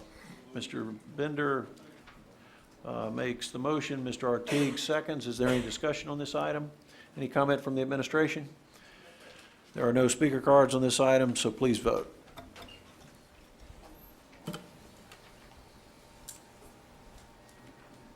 Ms. O'Brien? Sorry, it's just slow. Motion is unanimous, 3 absent. Item number 5, ordinance calendar number 5162, ordinance to amend the Parish Unified Development Code relative to a new section 5.38, Advanced Manufacturing and Logistics District. Is there a motion on this item? Motion by Mr. Stefancic, seconded by Mr. Belisario. I have 2 speaker cards on this item. Would anyone like to comment first? Then I will go to Ms. Brenda Burtis, please. Thank you, Mr. Chairman, council members. I'm here to speak on behalf in favor of the advanced manufacturing zoning. As you know, our current zoning only allows for commercial and industrial buildings up to 200,000 square feet. And we're receiving requests for buildings today on a building site that would need about 1 million square feet for their building. Our Economic Development Office and our Board of Directors have worked very closely with the parish to make sure we've developed this into something that would really work for the parish. We've also made sure that it encompasses the targeted industries that would really be best suited for St. Tammany Parish. And this new zoning would enable St. Tammany to compete more effectively in the national market. And let's remember, it really is all about keeping and bringing new jobs here. We want to be able to have those national opportunities here in St. Tammany Parish as we grow in all of the right ways. So I really respectfully ask you to vote in favor of this new zoning. Thank you. Thank you, Ms. Purvis. The next speaker card is from Mr. Carlo Hernandez.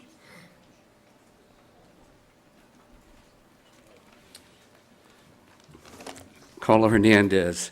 You know, the issues that I have with this particular one is the minimum lot size that's required to get you to a million square feet. I mean, it's 20,000. It's the same for NC1 all through. It's 20,000. I think we need to look at why we have such a low, lot size, especially for something in this order.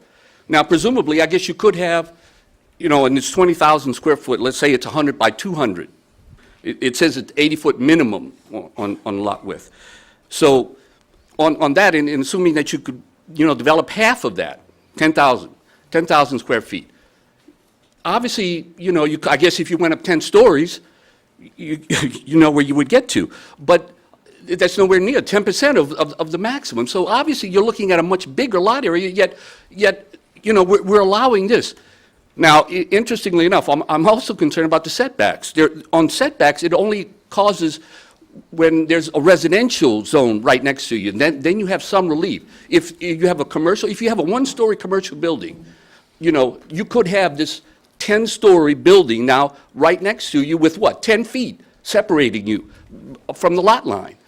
I mean, is that reasonable?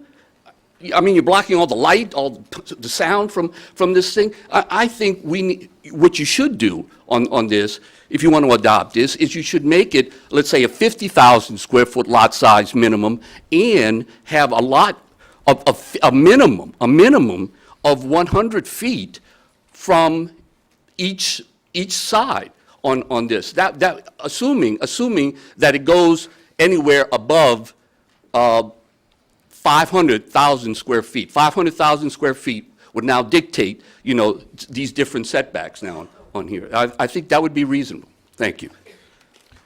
Thank you, Mr. Hernandez. Is there any further discussion on this item? None appearing. Any comment from the administration? None appearing, then please vote.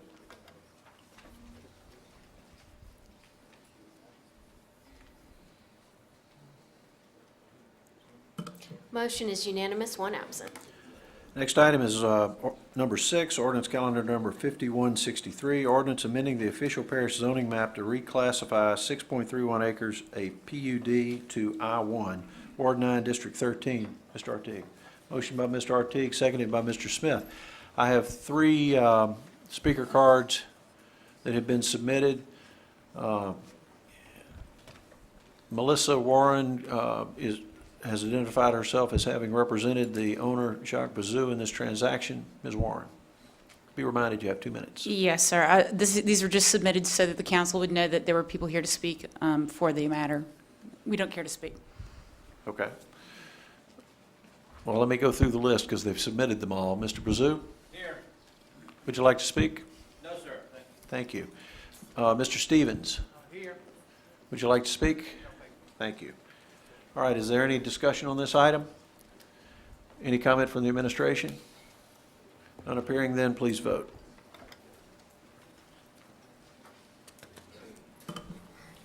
Motion is unanimous, one absent. Next item is item number 7, ordinance calendar number 5164, ordinance to amend Appendix D of the Parish Code to adopt and incorporate the Louisiana State Uniform Construction Code as the building code of St. Tammany Parish. Motion by Mr. Tanner. Is there a second? Seconded by Ms. O'Brien. Is there any further discussion on this item? Any comment from the administration? None appearing, then please vote.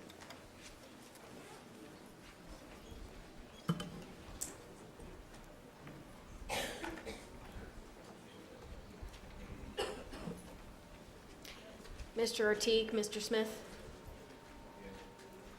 Motion is unanimous, one absent.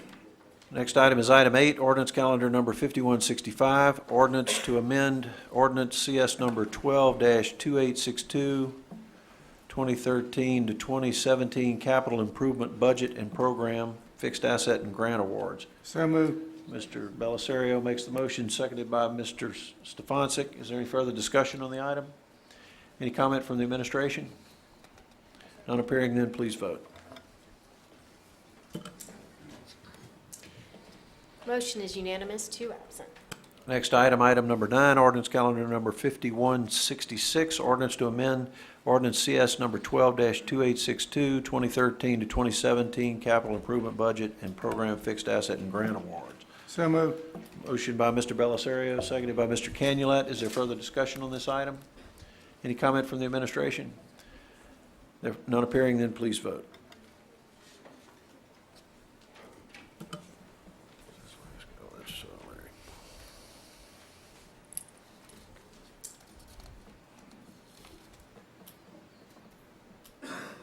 Mr. Bellisario. Motion is unanimous, 2 absent. Next item, item number 10, ordinance calendar number 5167, ordinance to amend the 2013 operating budget amendment number 11. Mr. Tanner, did there have a recommendation from the Agenda Review Committee? Great. Motion by Mr. Tanner, seconded by Mr. Bellisario. Any further discussion? Any comment from the administration? None appearing, then please vote.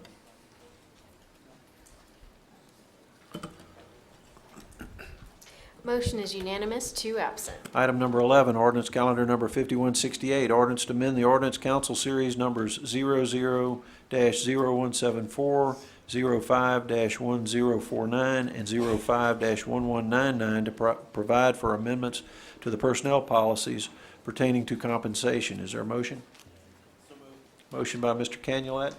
Is there a second? Seconded by Mr. Stefanczyk. Any further discussion? Yeah, Mr. Chairman. I'm sorry, Mr. Bender. Thank you. Thank you, Mr. Chairman. I've reviewed this and I like quite a bit of it. I have a question. Number one, does the administration want to leave the term CAO in this ordinance for adoption? No, we don't. Okay. What we do have a plan to discuss that issue in upcoming meetings, but we really didn't plan to leave it in there, so we can take that out if it's okay with you. I mean, you want to leave it or? No, Okay. we don't. All right, so I would think that's just housekeeping. It is just a housekeeping. There is not one right now. Yeah.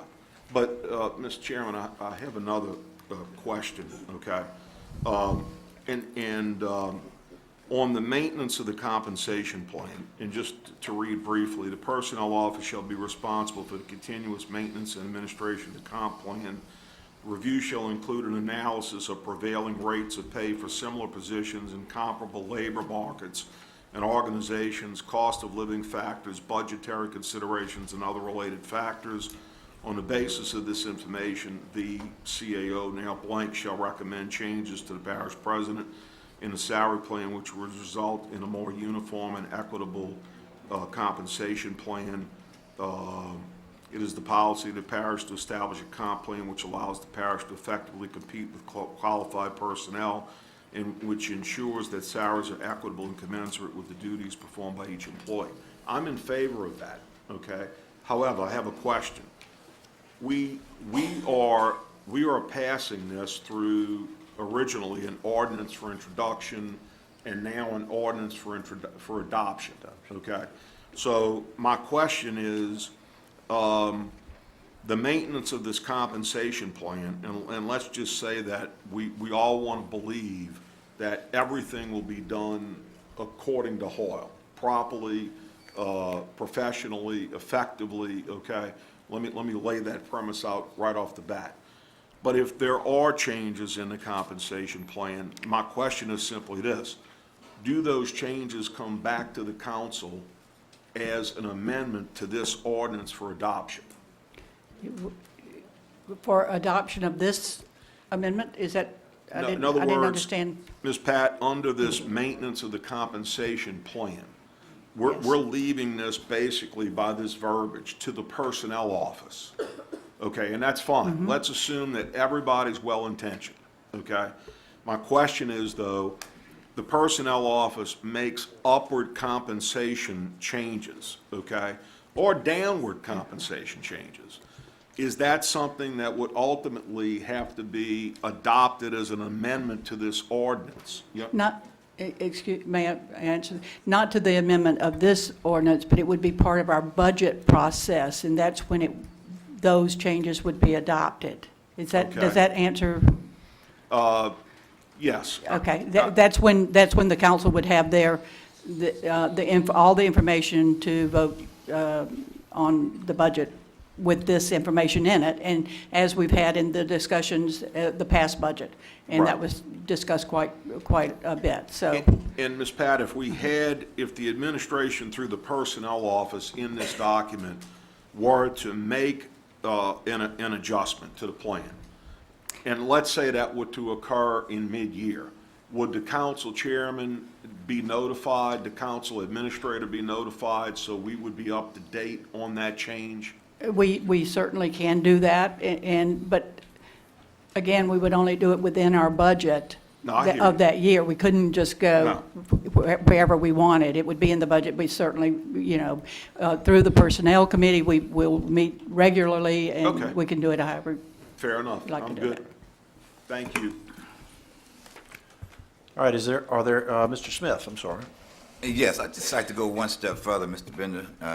Stop short of the next paragraph that I wanted to make an expression on, and that is the one just below that one that states that the parish shall post annually all the salaries and job description and so on. So I just need somebody to explain to me the rationale associated with that part of this ordinance, why we have to go into that disclosure about all of our employees and how much money they make and that kind of thing. I just need an explanation on that. I've been having just a little bit of a problem putting my mind around that piece. Mr. Canulet. Yeah, it's real simple. It's public funds that pay these people. The other parishes have done this. It's one simple word, transparency. It's just that simple. And while I appreciate, Mr. Chairman, Sure. All of those things that he mentioned, we following other people in other parishes, and appreciate the audience, admonition of that, and and the transparency piece. I appreciate all of that, but I think I understand the basic premise for why we're going here, and I think it's more or less and I'll just say it, on the higher end of our pay scale as opposed to the lower end. But we got to remember that the people on the bottom end of this too are going to be exposed, and that may not necessarily be fair to them to expose them to their compensation to everybody. It may be a source of embarrassment for those folk. I don't know if we thought about that or not. And I know we're trying to be serving with the transparency and all of that, but I just want to know that we have taken that into consideration before we move on this part of it. I believe Mr. Tanner was next. That's fine. Yes, I just wonder if when we say we post annually website the salaries of employees, prior to including employees' names, we have grade classifications. So if we have a operator in the maintenance, and we have a grass cutter in maintenance and whatever, these are job descriptions, and they go from here to here. And to put names, how many people do we lose during the year, that are not working for us anymore and what have you? And who's going to keep up with maintaining all of this moving and the names? So that the names being published in January showing somebody working in last year may have worked only 2 months, and they got on the list and they don't work there anymore. And so people say, well, man, you still on the list? You working for the parish? And no, I left there, got a job making money. So this, I worry about these young, and I told the administration from day one that where this is going to affect this parish, and that's why I've not been opposed to it, it's going to help the people at the low end, because we're going to pay them more once we see what they're making.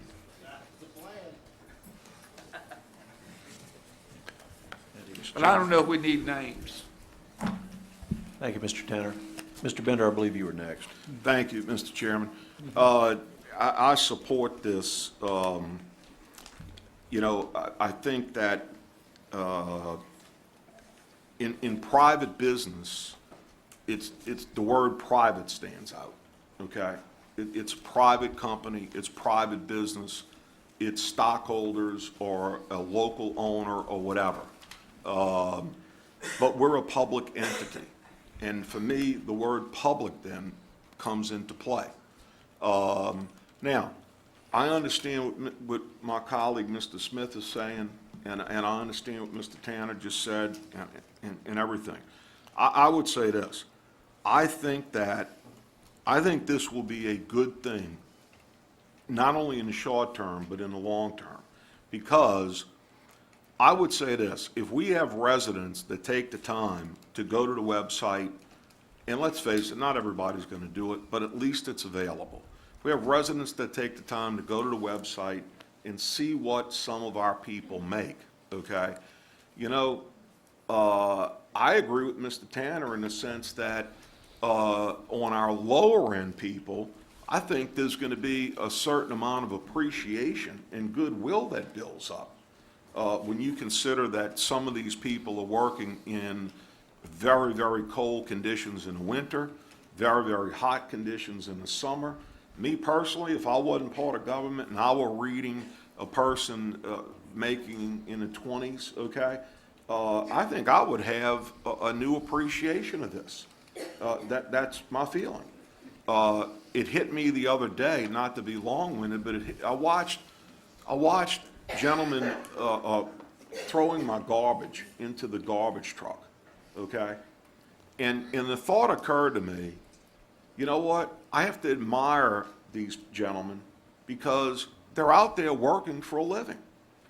And you know what? It made me more appreciative of these people might deserve a well-earned pay raise at some point. So, yeah, it makes us more accountable for what are we paying at the high end, but I think it also has an opportunity to push up people from the low end to say to the public, look, we're not overpaying most of our people, and occasionally, you know, things fall through the cracks. But I think it's a good move overall. Thank you. Thank you, Mr. Bender. I have one speaker card that's been submitted by Mr. Bruce Wayner. Mr. Wayner? Good evening, Council. Bruce Wayner, 321 Veterans Boulevard, Suite 201, Metairie, Louisiana.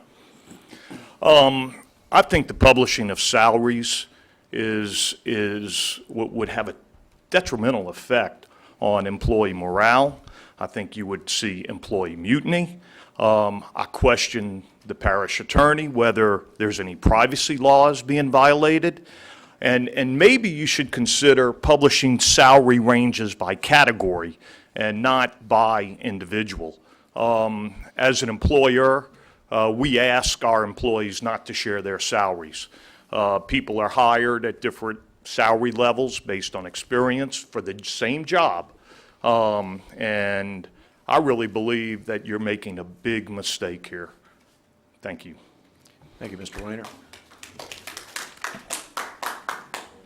Mr. Canulet. Yeah, and I want to thank everybody for getting involved in this, and you know, I personally feel it is needed.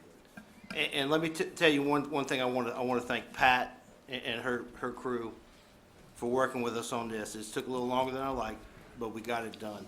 But let me tell you, last week we had a benefits meeting, and then when you get to look at the salaries of the employees that we have, and it really drives you to say, hey, you know what?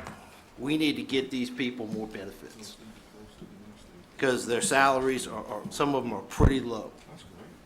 And let me tell you, the administration, they did a pretty good job. They got them some life insurance we're working on, some other possible benefits, possible vision, you know, all kind of good extra stuff that this has come up with. And, you know, I think when you get to see the whole picture, you get to see the whole needs of all our employees.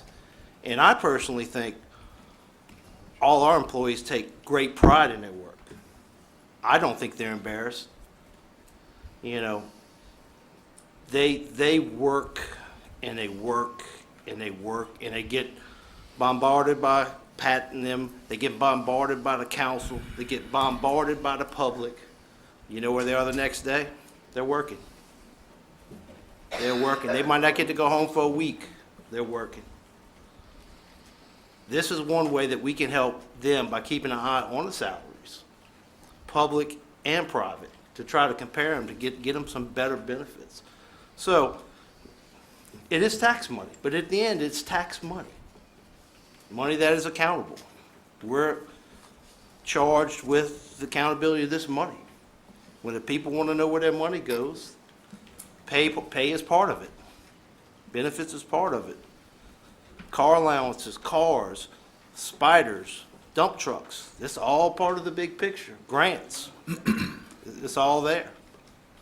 So, Humvees, okay. All right. So, I think it's a good start. I hope it gets better, and I just think it's the right thing to do. And I'm going to call the question. You want to call the question? No. No, you have to make a motion to call the, I would like to speak on this. Go ahead. I mean, my light's on like anybody else's, right? let's try that. Thank you. Mr. Stefanczyk. I think that probably one of the things that kind of bothers me about the thing is that we're going to be publishing salaries of people who, as Mr. Tanner said, work 3 months, work 2 months, work part-time. My suggestion would be, and I believe it could be I believe this could be a minor amendment that would say we're going to do this for all current employees and all of these, and then we would only do it for these employees. So as of January 1st, we would consider who's on the payroll at that time, and that way we're not going back and digging out salaries for the grass. We hire a lot of temporary grass cutters, a lot of, we hire all kinds of people in the parish for weeks or months or a few days at a time, and I don't think we need to go put all that on there. So in the interest of trying to save the money, I believe that I would request that we move an amendment to, we would do this for only all current employees as of January 1st, each January 1st. Mr. Canulet, you would accept that as a friendly or a minor amendment to your original motion? Great. Mr. Smith, I believe you were next. Am I allowed to have debate on the minor amendment or on what we were discussing before? If it's a minor amendment, then you can continue with what we were just discussing. Okay, very good. I support this ordinance. Let's get that established up front. We're headed in the right direction with this situation.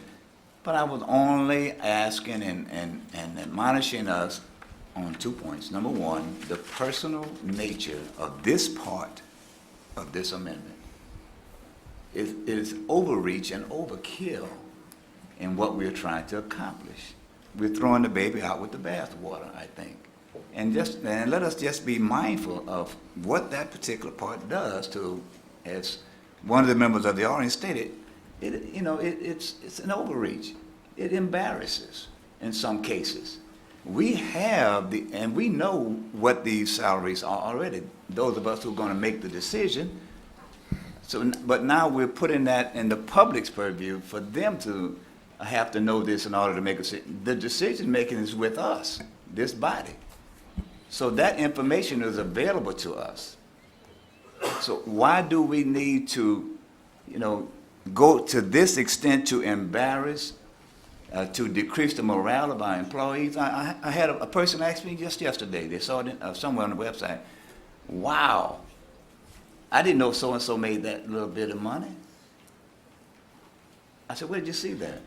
On your website? I said, okay.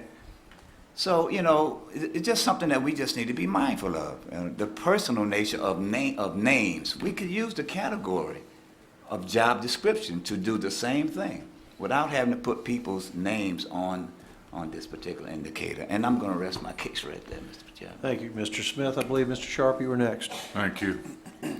As Mr. Smith stated, I agree with the spirit of the ordinance. I agree with the transparency. I think it's needed. I think the public will appreciate it. I think it's something we should do.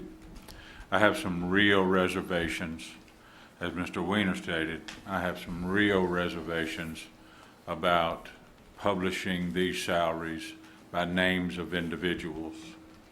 I think it's going to cause dissension among the laborer ranks. It may not among the hierarchy of the parish government, but I think it's going to cause some morale problems with some of our laborers, some of our public works guys. I just think that there is a more professional way to do it. Do it by job description, as Mr. Smith said, do it by position, or do it by range of salaries for a particular position. No. We seem to be fairly well divided on it, so it might be something that we want to do something else with for a little bit. But I just have to state that I agree that publishing it by name on our website, I think, is a mistake. Mr. Belisario. Okay, a couple of things. One, I have a question for Beverly Garapi from the HR system. I believe Richard Tanner had spoken, I believe Steve or TJ. What my expectations are, you're going to be putting on the people who are gainfully employed at whatever level, beginning January of each year. As people leave and then they're replaced, my expectations with the HR system, you're going to remove those people who have left and put the new employees on. Yes, Ms. Brister. Could I answer that, please, Mr. Belisario? Sure, no problem. And that's a little unclear to us, because the ordinance says, as of January 1st, to report these. I did not understand that every time someone left, we had to go in and change the website. That's quite a chore, getting the information through. From reading the ordinance, I thought it was every January you reported who was working at that time and their salary and all the other information. If I'm incorrect, I need to be told, please. Did that answer your question? It does, and my expectations would be is that you would be updating your HR system. When someone leaves, they leave. You retain the records for W-2, either in state and federal taxes. One of the ways I look at this is a little bit different than everybody else, but I watch at the federal level what is happening at the state level on things. My expectations within the next 5 to 10 years, you're going to see salaries from corporate America out on their websites, because that's the direction this country is going.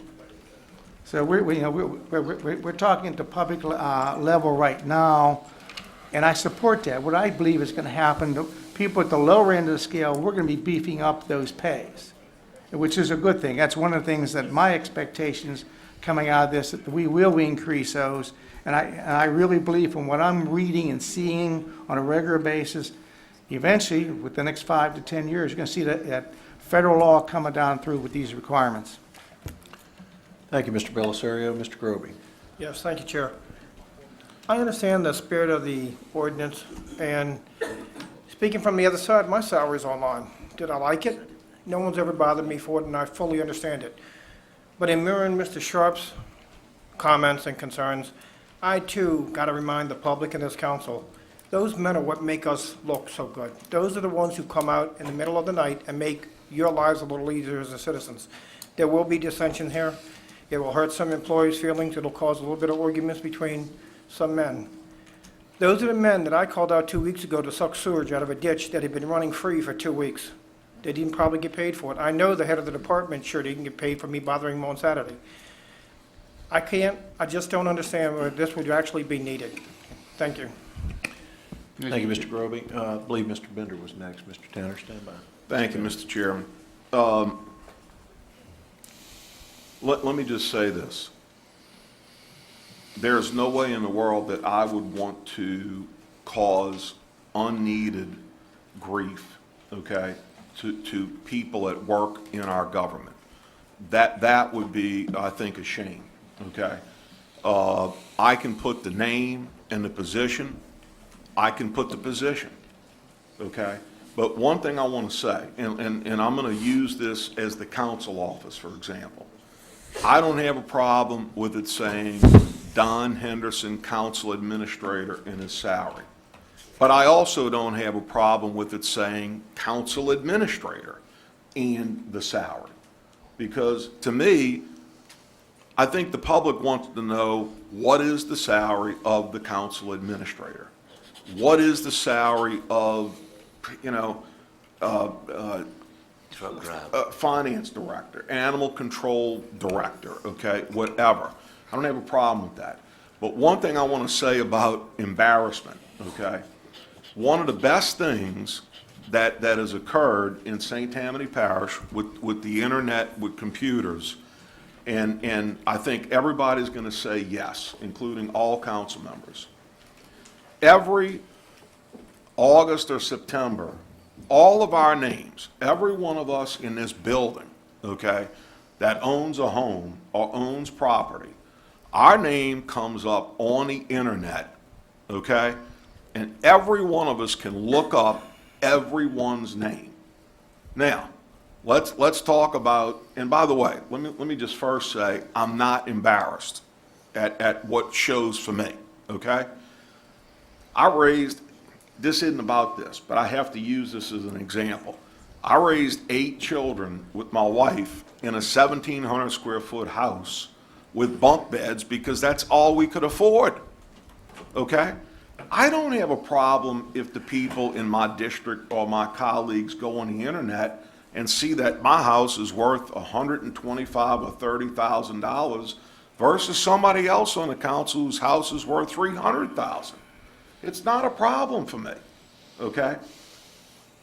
And I don't think that we would want to take the assessor and say, the only person you can look up, Mr. Bender, is you. The opportunity to look up property has given us the opportunity to see, are things fairly assessed? So I just want to say this, though. I can support just the name of the position and the salary. I can support equipment operator 2 and the salary. I can support equipment operator 3 and the salary. I can support council administrator and the salary, okay? Or whatever the position is. But we just need to be clear that the public understands what is the nature of the position and what is the salary for the position. I don't want to embarrass anybody. So I can vote for that change. Thank you, Mr. Bender. Mr. Tanner. Mr. Chairman, I'd like to make a motion to postpone this particular item and refer it to the Finance Committee to come back to us with a recommendation. I oppose that. Wait. Mr. Parliamentarian, will that motion to postpone supersede the motion that's on the floor? I was out for about a minute, so I assume but the motion to postpone would override any other motion that you have, Very well. except one to adjourn. There's a motion to postpone this item by Mr. Tanner, seconded by Mr. Gould. There will be no debate. Please vote. No, wait, why isn't there any debate?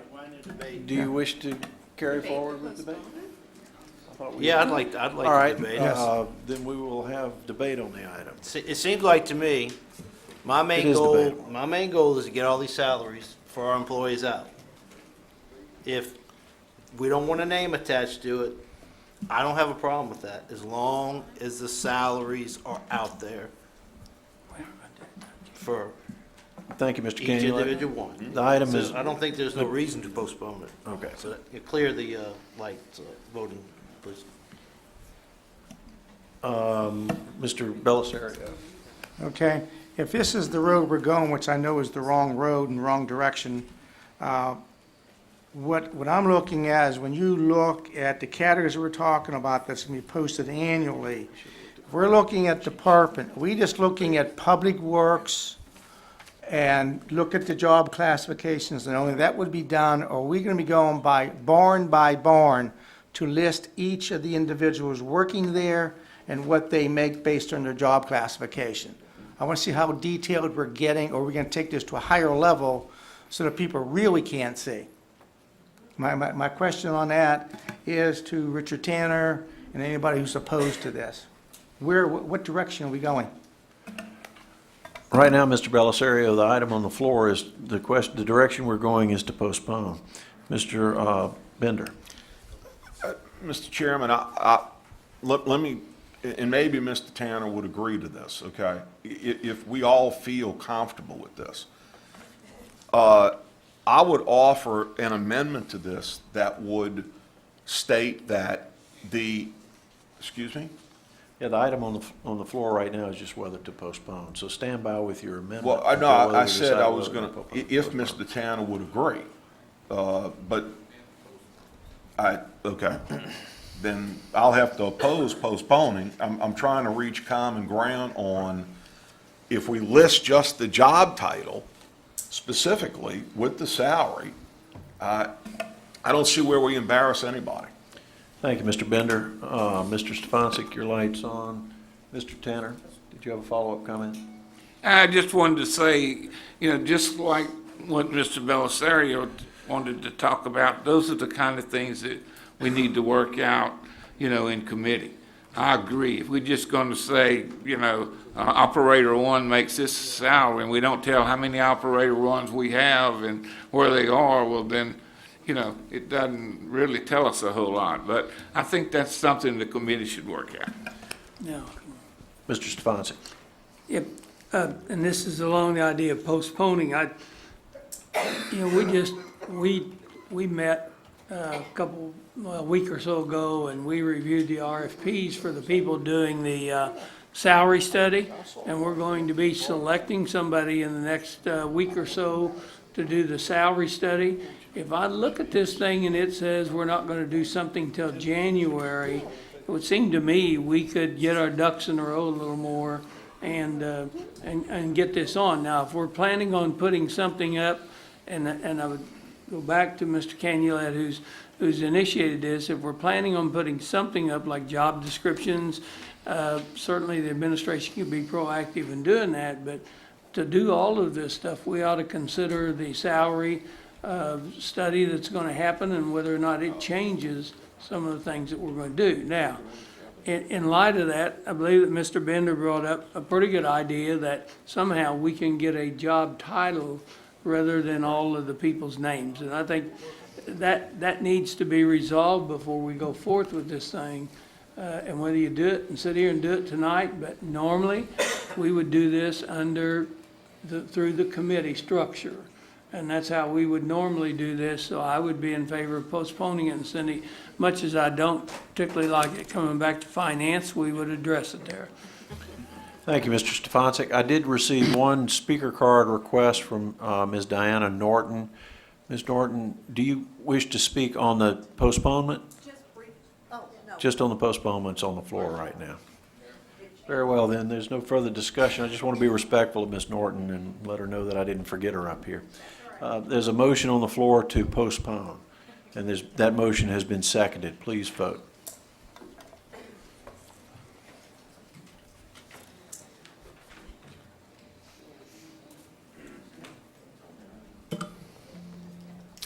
Motion passes 9 yeas, 4 nays, 1 absent. All right, the next item is item number 12, ordinance calendar number 5169, ordinance amending the official parish zoning map to reclassify 1 acre from A2 to A2 and manufactured housing overlay.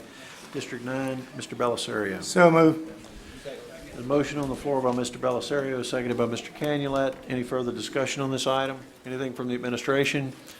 None appearing, please vote.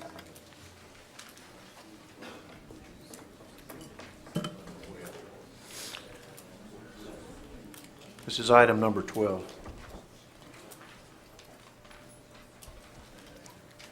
Motion is unanimous, 1 absent. Item number 13, ordinance calendar number 5170, ordinance to amend the Parish Unified Development Code zoning regarding MD1, MD2, and MD3 relative to buffer setback and height regulation. Is there a motion on this item? Motion. There's a motion to postpone by Mr. Gould, seconded by Mr. Tanner. Any discussion on postponement? None appearing. Any comment from the administration? Very well, please vote.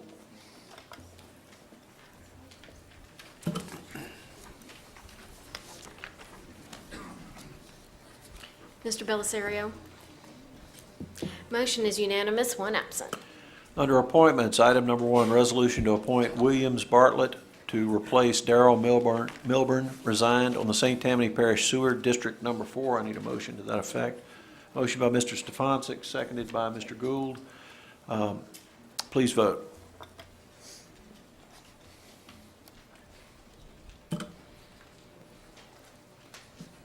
Motion is unanimous, two absent. Item number 2, resolution to appoint Lauren Hudson to replace Ross Lagarde on the St. Tammany Water District Number 3. I need a motion to that effect. Motion by Mr. Canulet, seconded by Mr. Tanner. Please vote.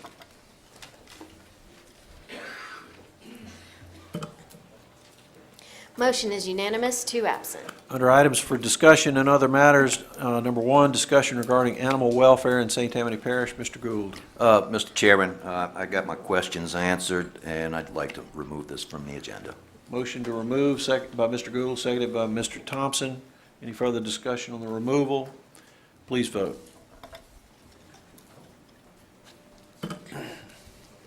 Motion is unanimous, two absent.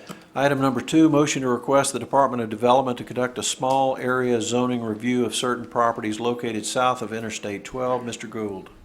So moved. Motion by Mr. Gould, seconded by Mr. Tanner. Is there any further discussion? Any comments from the administration? Not appearing, then please vote. Motion is unanimous, two absent. Item number 3, motion to refer to the Zoning Commission for recommendation the proposed rezoning of lots 7 through 17 from NC4 to HC2, Ward 8, District 14. Mr. Smith. I move on it, sir. Motion by Mr. Smith, seconded by Mr. Artigue. Any further discussion on this item? Any comments from the administration? None appearing, please vote. Motion.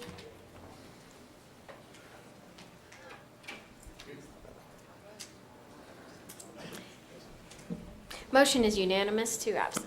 Item number 4, Rick Franzo representing concerned citizens of St. Tammany regarding making changes to the parish home rule charter. Mr. Franzo. Yes, I'd like to submit this to Great. Mr. Henderson.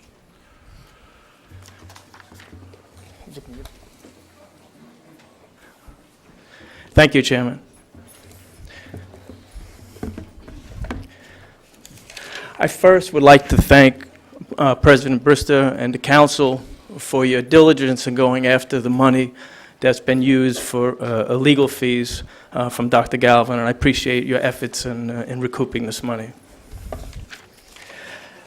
As you know, Concerned Citizen Tammany has engaged in discussions of review and possible changes to the Home Rule Charter. During our recall process, we had many people come up to us asking us one particular thing on Home Rule Charter change, and that's term limits. In light of that discussion, as we got through the process of the recall, I asked about a month ago our committee that handled the recall process to go out to our own membership and do a survey before I would even address it to the council. Our group sent emails out to just 400 of our members around the parish. And in the booklet I gave you, I just want to read the results. Again, this is just our membership. We did a poll of 400, like I said, 400 emails went out. As of Monday, we received a reply of 217. Of those 217, as you see the results, 96% voted or went for term limits of 2 or less, or 2 4-year terms or less. We basically went out to the public asking them to vote for no term limits, 1 4-year term limits, 2 4-year term limits, or 3 4-year term limits.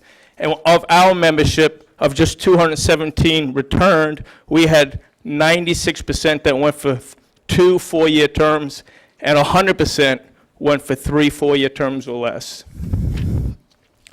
Realizing that that is not the answer, we decided to go to an independent company to do a large survey. We approached a company called Voice Broadcasting out of Austin, Texas. And it's basically a robocall. And on the robocall, we asked the same question. Would you support term limits? 1 4-year term, 2 4-year term, 3 4-year term, or no term limits? The call was sent out to 26,000. Franzo, could I stop you a minute? Mr. Chairman, was he advised of the amount of time he's supposed to have? Yes. And he, Just, You know, you got 2 minutes. okay, I'll speed it up. I'll grant you one more, but you Okay, got to bring okay. it in for a landing. We went through this process, 26,000. We had 8,000 calls that were picked up. And of that 8,000 calls in St. Tammany Parish, we received 1,900 responses. Of those 1,900 responses, we had 92.2% wanted 3 terms or less, 3 4-year terms. 78.4% of the 1,900 people polled in St. Tammany Parish wanted 2 4-year terms or less. And I sent you the graphs, and I gave you all of the information according with that. Additionally, just one other item that I asked you to consider for the home rule charter change.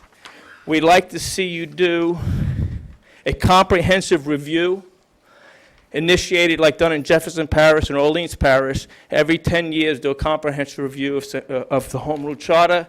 And we believe the comprehensive review committee should be totally independent of parish government. I formally ask you, as citizens of St. Tammany, believe that the elected officials who remain in office too long and ignore their duties as representative people as envisioned by the founding fathers. We ask you to support term limits and to see it on the ballot in November. And we would like some type of feedback from the parish council on our thought process and on our polling. We believe there's an overwhelming support from the citizens of St. Tammany Parish to go forward with term limits in St. Tammany. Thank you, Mr. Franzo.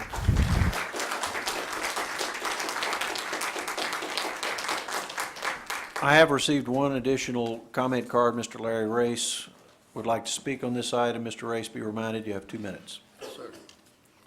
Thank you, Ms. Falconer. The North Shore Business Council started in 2013 looking at different topics. Our whole goal out there, day in and day out, is to improve the business climate here in St. Tammany Parish. And certainly the Home Rule Charter was one of the topics that came up with, like many other groups. And we took it upon ourselves to sit down and talk with each and every one on the council. And we've been consistent since day one. And what we would like to ask you to do is just take a look at the possibility of just doing a charter review and set it up on a term, which could be 10 years, and we have no other requirements than that.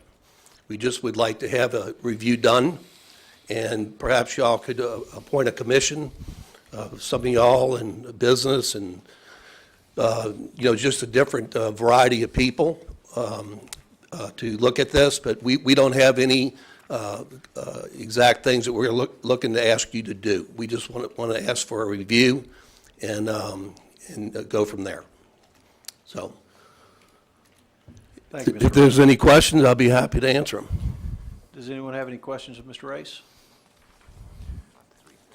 Yeah, that was just one thing real quick, because I got a few more seconds here. We're talking about term limits. Term limits, looking up here, right here, all y'all up there, it would affect 3 people. So, this is not a huge problem that goes on. The system works. If somebody doesn't do the job, guess what you do? You go vote them out. So that's an NBC statement. That's all it is. So, thank you. 26. Huh? 26. 26 what? 26 people from 2,000. You count each district, how many times it's been represented? Yeah, oh, yeah. You count each district, how many times they've represented? Sure. It's 26, and Yeah. Kevin is, I believe, is 27. Yeah, and, the system works, and, 14 Thank you, Mr. yeah. Canulet. Thank you, So- Mr. Race. Okay. Appreciate it. Thank you. Are there any further comments on that item, Mr. Stefanski? I would like to ask Mr. Franzo a question. Sure.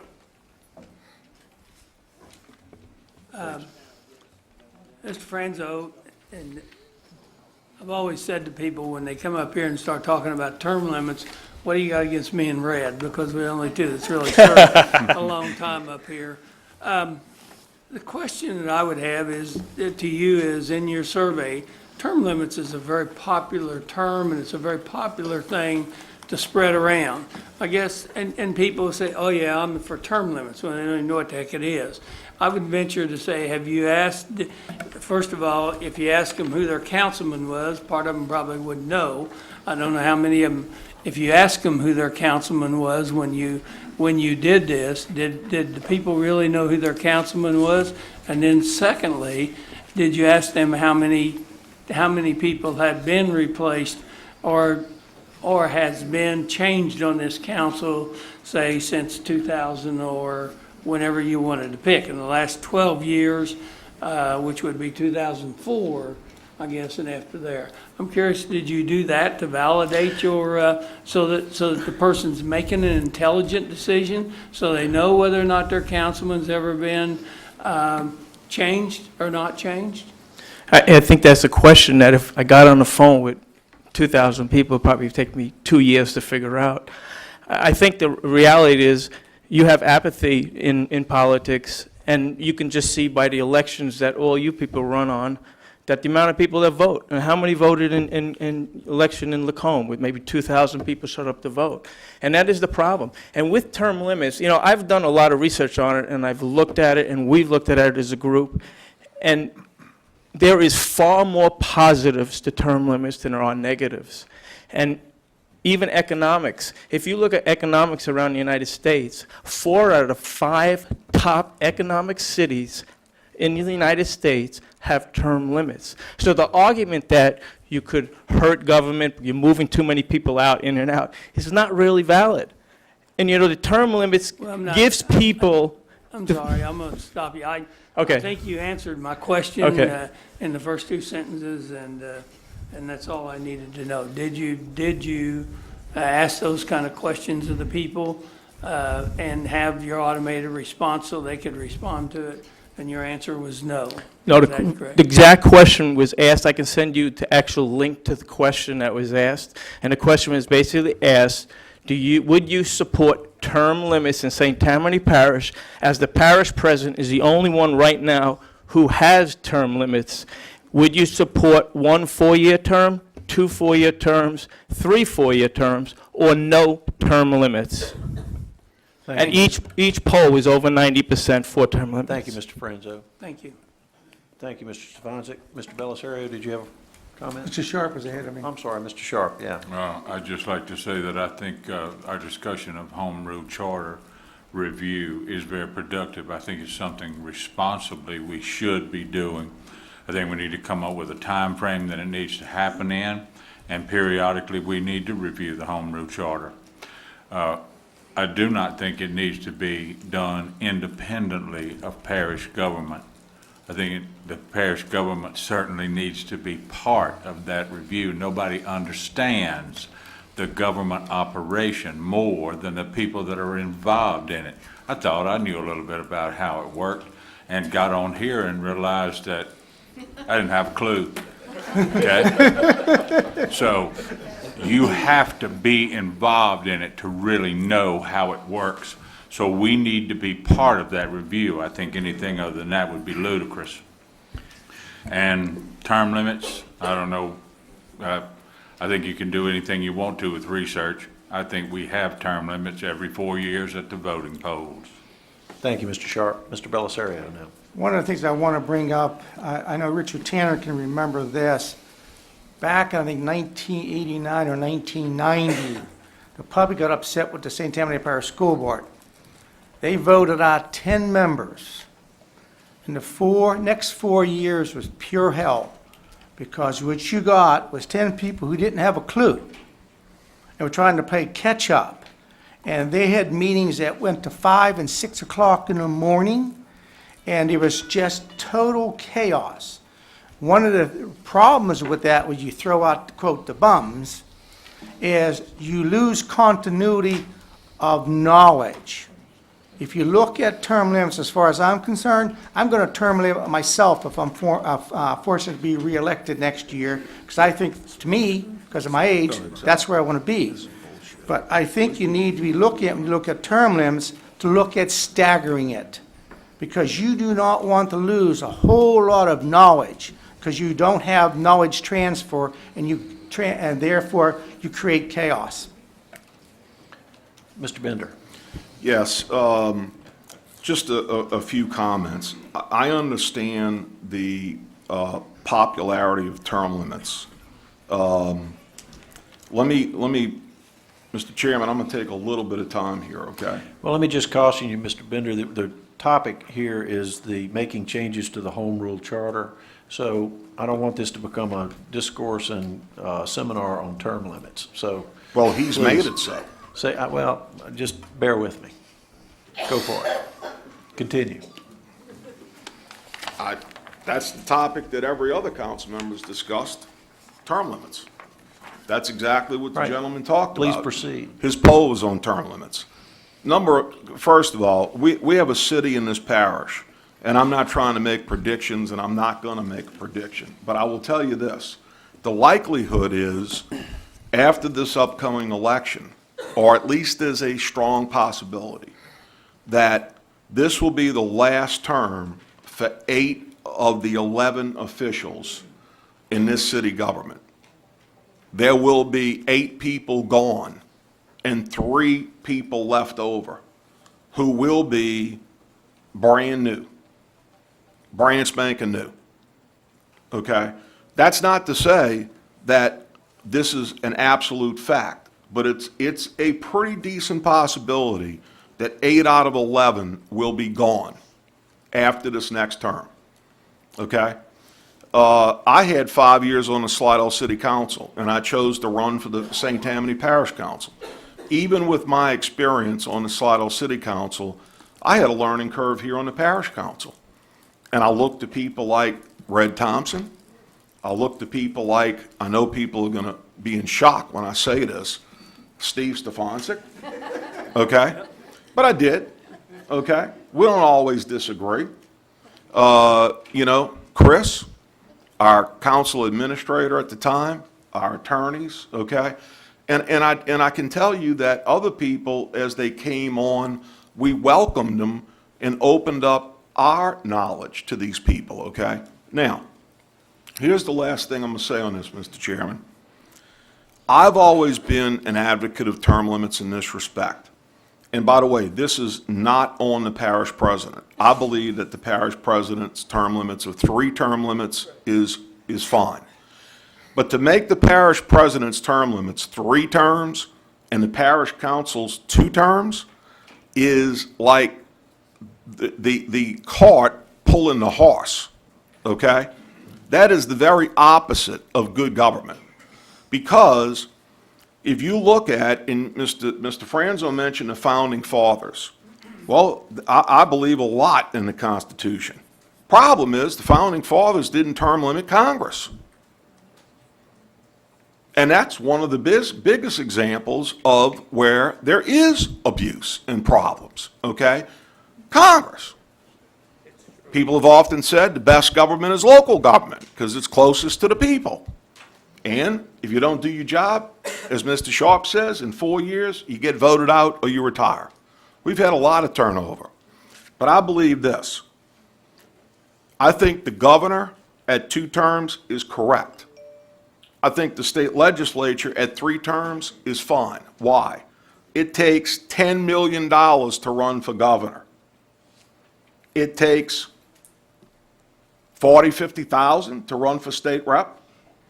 Maybe $100,000 to run for state senator. Parish president's term is 3 terms. I agree. I don't think it should be decreased. But to run for parish president, you're probably looking at $500,000 if you're talking about incumbency. To run for parish council, you could make an effective run for parish council for $25,000. Okay? So the only point I'm making, I'm saying effective if you were running against an incumbent, worst case scenario, okay?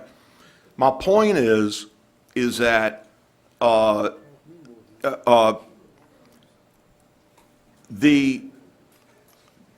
to change just to create change when there is already turnover in parish government on the parish council, okay, is to me not good. I also believe that as long as a job can be run for at a reasonable amount of money, okay, that is a game changer. Let me tell you where term limits are needed. In Jefferson Parish, I remember 15 years ago on the West Bank, 2 council members with well-known names each spent $1 million running for a district seat on the Jefferson Parish Council. There's no question. That is excessive. One last thing, and Mr. Franzo, this is not a knock, but I wanted to tell you. I had 2 constituents call me about the polling. One of them told me that the 7-year-old son answered the phone and just pressed one of the numbers, okay? Now, I'm not kidding you. I'm telling you the truth. Now, I'm sure that the vast majority of the people were adults that answered the phone. Another one had a teenager that answered the phone and pressed the number, okay? So I can't say that this is all scientific. Is term limits a good catchphrase right now? It is. But what's good for parish government? I think 3 terms to the parish president. If you want term limits, I don't think the parish council should be limited to less than 3 terms. I think we're open for discussion on it. That's what it's about. And you know what, I think, For discussion on it, and that's why we bring it to your attention. and Mr. Chairman, I'm bringing mine in for a landing. I think that I agree with Mr. Sharp in this. It can't be independent of parish government. Thank you. Thank you, Mr. Bender. I did receive a speaker card from Mr. Kinney. I believe I'm reading it. Kehoe, would you approach the podium, be reminded that you have 2 minutes? Thank you, sir. Kenny Kehoe from Lacombe, Louisiana. First of all, I'd like to say that I believe that Mr. Stefanczyk's questions in no way invalidate the survey that CCST took. And secondly, I'd like to say that if a voter or a survey responder did not know who their council person was, it's the best reason that I can think of for a change. Thank you. Thank you, Mr. Kehoe. Are there any further comments on this item? Waving them from the back row does not count, madam. Are there any further comments on this item? I'm trying to speak slowly, quickly. Please do what you've got to do. I want to be respectful, but you got to. You're doing a good job, Reed. I'm doing my best.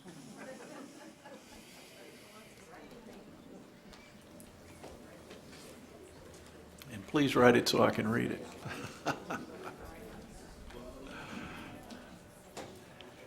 Thank you. McCool? Yes, sir. Okay, what's your first name? Nanine. Nanine McCool. Be reminded you have 2 minutes. Yes, sir. I am myself I didn't get a robocall, and I myself am on the fence about term limits for all of the reasons that Mr. Bender and a couple of other people have said. The change for change's sake doesn't really seem to me to necessarily be good government. But I am compelled to say that I think all of you are taking this a little too personally. And I think that what seems to be getting lost from some of the comments is that this isn't really about what you want. It's about what the people you represent want. And even if I'm in the minority and people want term limits in this parish and I'm outvoted, then I think that's what you have an obligation to do, is to represent the people that you're up here supposed to represent. And that's all I have to say. Thank you. Thank you, Ms. McCool. And look, Ms. McCool, could I get you to complete the rest of your card, please? It's for the clerk. One final comment, unless I see any more. Mr. Groby. Thank you, Mr. Chair. I just wanted to voice my opinion on this matter. Many of you know me out in Lacombe. You know what I ran on. You know why I'm here. One of the things that I was very proud to do was self-term limit to 2 terms. This is what the founding fathers, in my personal opinion, felt. That's why they did it, and I'm very proud of that. And hopefully I do a good enough job in a year and a half or so, I'll get reelected, but if not, that's the will of the people. But it has to begin somewhere, and I'm glad to be the one who started it. Thank you. Thank you, Mr. Grovey. Now, is there any further comment from my colleagues? None appearing, then we'll move to the next item on the agenda, which under discussions and other matters is the final item, number 5, retired General Carl Ernst regarding Ethics Review Committee. Be reminded, General Ernst, you have 2 minutes. I don't know if you guys wore each other out, but you damn sure wore me out, all right? I thank you for your time tonight. And I appreciate Mr. Falconer allowing me to do the Pledge of Allegiance tonight. One aside, and if you indulge me for just about 20 seconds, I would hope that everyone tonight, when you go home, lay your head down, say a prayer for those soldiers and their families who were killed and injured at Fort Hood this week. It's a hell of a thing to go off to a combat zone, come back and get killed at home. And their families are certainly hurting. Let me interrupt you, General Ernst. Be directed, Mr. Parliamentarian, that time shall not count toward his 2 minutes. My topic tonight, gentlemen, thank you. Carl Ernst, Lacombe. I was also a member of the task force and privileged to have been able to do that. Although I did not necessarily agree with everything the task force did, I certainly was a participant and cannot walk away from the recommendations of the task force. A lot has been said tonight. I'm not going to go back into that. We'll have to wait till that bill comes out to see exactly what it says and what it's going to do. And a lot of discussion, healthy discussion here tonight, and I'm appreciative of that. My topic tonight is somewhat related to that, and it came up during the course of the task force. One of the things that was not done during the course of the task force was discussed, and is not related to an IG or to the audit, was the idea of an independent body for ethics review. New Orleans has that in their ethics review board. It was put in the New Orleans charter in 1994 when they redid the charter, and that the IG in New Orleans is actually the operational arm of that body. We don't have that here in St. Tammany. I think it's a good idea. St. Tammany Parish doesn't have it. CCST believes that creating an ethics review board or an ethics review body, as discussed during the task force work, is a good thing. CCST was founded under the general premise of good stewardship of the taxpayers' trust. Whether you agree with that or not, that was the founding premise of that, including public employees and so forth. We continually receive complaints from public employees, citizens of potential violations of waste and abuse of the public trust. In point of fact, tonight, there are 11 to 13 active investigations or inquiries going on in St. Tammany Parish by the FBI, Louisiana OIG, Louisiana Legislative Auditor, or the State Ethics Board. 11 to 13. All of these were referred by CCST or its affiliates. Yes, sir. General Ernst, that's your 2 minutes, but I'll grant you one more to. Thank you, sir. I appreciate it. And I'll go through this quickly.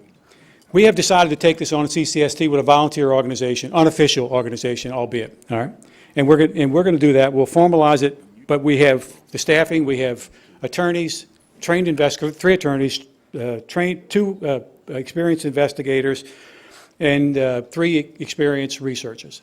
We are unofficial. The only way we can go about this is public records request, talking to people.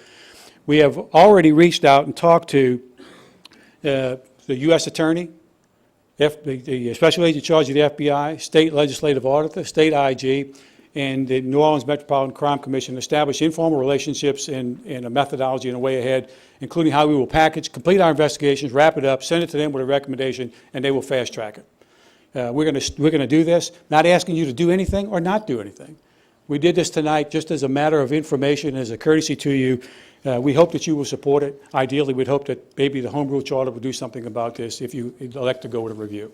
Thank you. Thank you, General Ernst. Any questions? Any further comments on this item? I have one point of information, yes, Mr. Chairman. Mr. Bender. And this is only for a point of information. I had a council member, I can't remember the name, but I think this is important for the public to know, okay?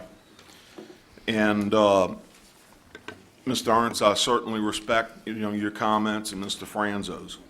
But a council member said to me, and this is true of all of us and Ms. Pat, at the beginning of every year, we get a packet from the State Ethics Commission. We do have an Ethics Commission that we report to, okay? And it's way better than it was 15 years ago, way better. And it's gotten even more extensive in the last 7 or 8 years. Every year, whether we're running for election or not, okay, if we have any money in our campaign fund, we have to file an annual report by usually February 15th, unless that falls on a weekend, and then you get an extra day or two, okay? If you do not file that report before or on that date, you are fined for every day that report is late. That report goes on the internet, okay, on the Ethics Administration website. It has every single elected official, whether from the smallest on up, okay? Additionally,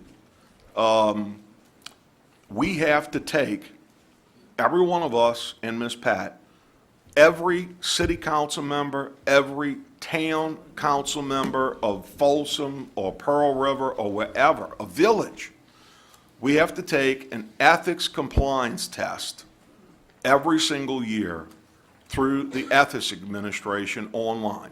It is about a 1-hour test, and it is all about what are some of the things that you cannot do, what are the things that are allowed, and you go through this whole repertoire of refresher course. You get a printed certificate that you completed the test. It's on the website, okay? And I keep my printed certificates in a file. In addition, this is a newer piece of the Ethics Commission that we are already responsible to. Ms. Pat is already responsible to. City council members, village aldermen, everybody. By May 15th, by the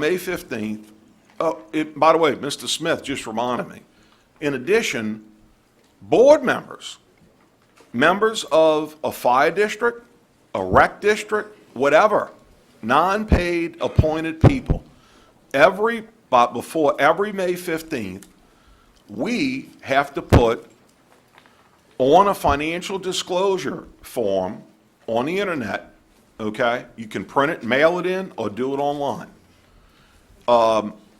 We have to put what our income is in a range. They're listed as ranges. What is our income? What is our wife's income? Where do you live? Do you own any other property in St. Tammany Parish? If it's a home, if it's a building, where is it located? What is the exact address? What is the approximate value? Do you own a lot? Do you own businesses? It can be very, very extensive.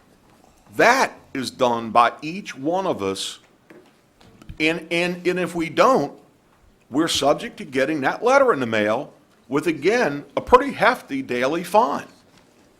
So the only thing I want to do is not dispute what is said, but to educate the public, if they're not aware of this, that we already are subject to quite a bit of information, including testing about, can you do this? And they give you 4 examples of what you can and can't do. You take the test. It's a good thing. So we do have transparency. We are taught ethics. We do have to respond.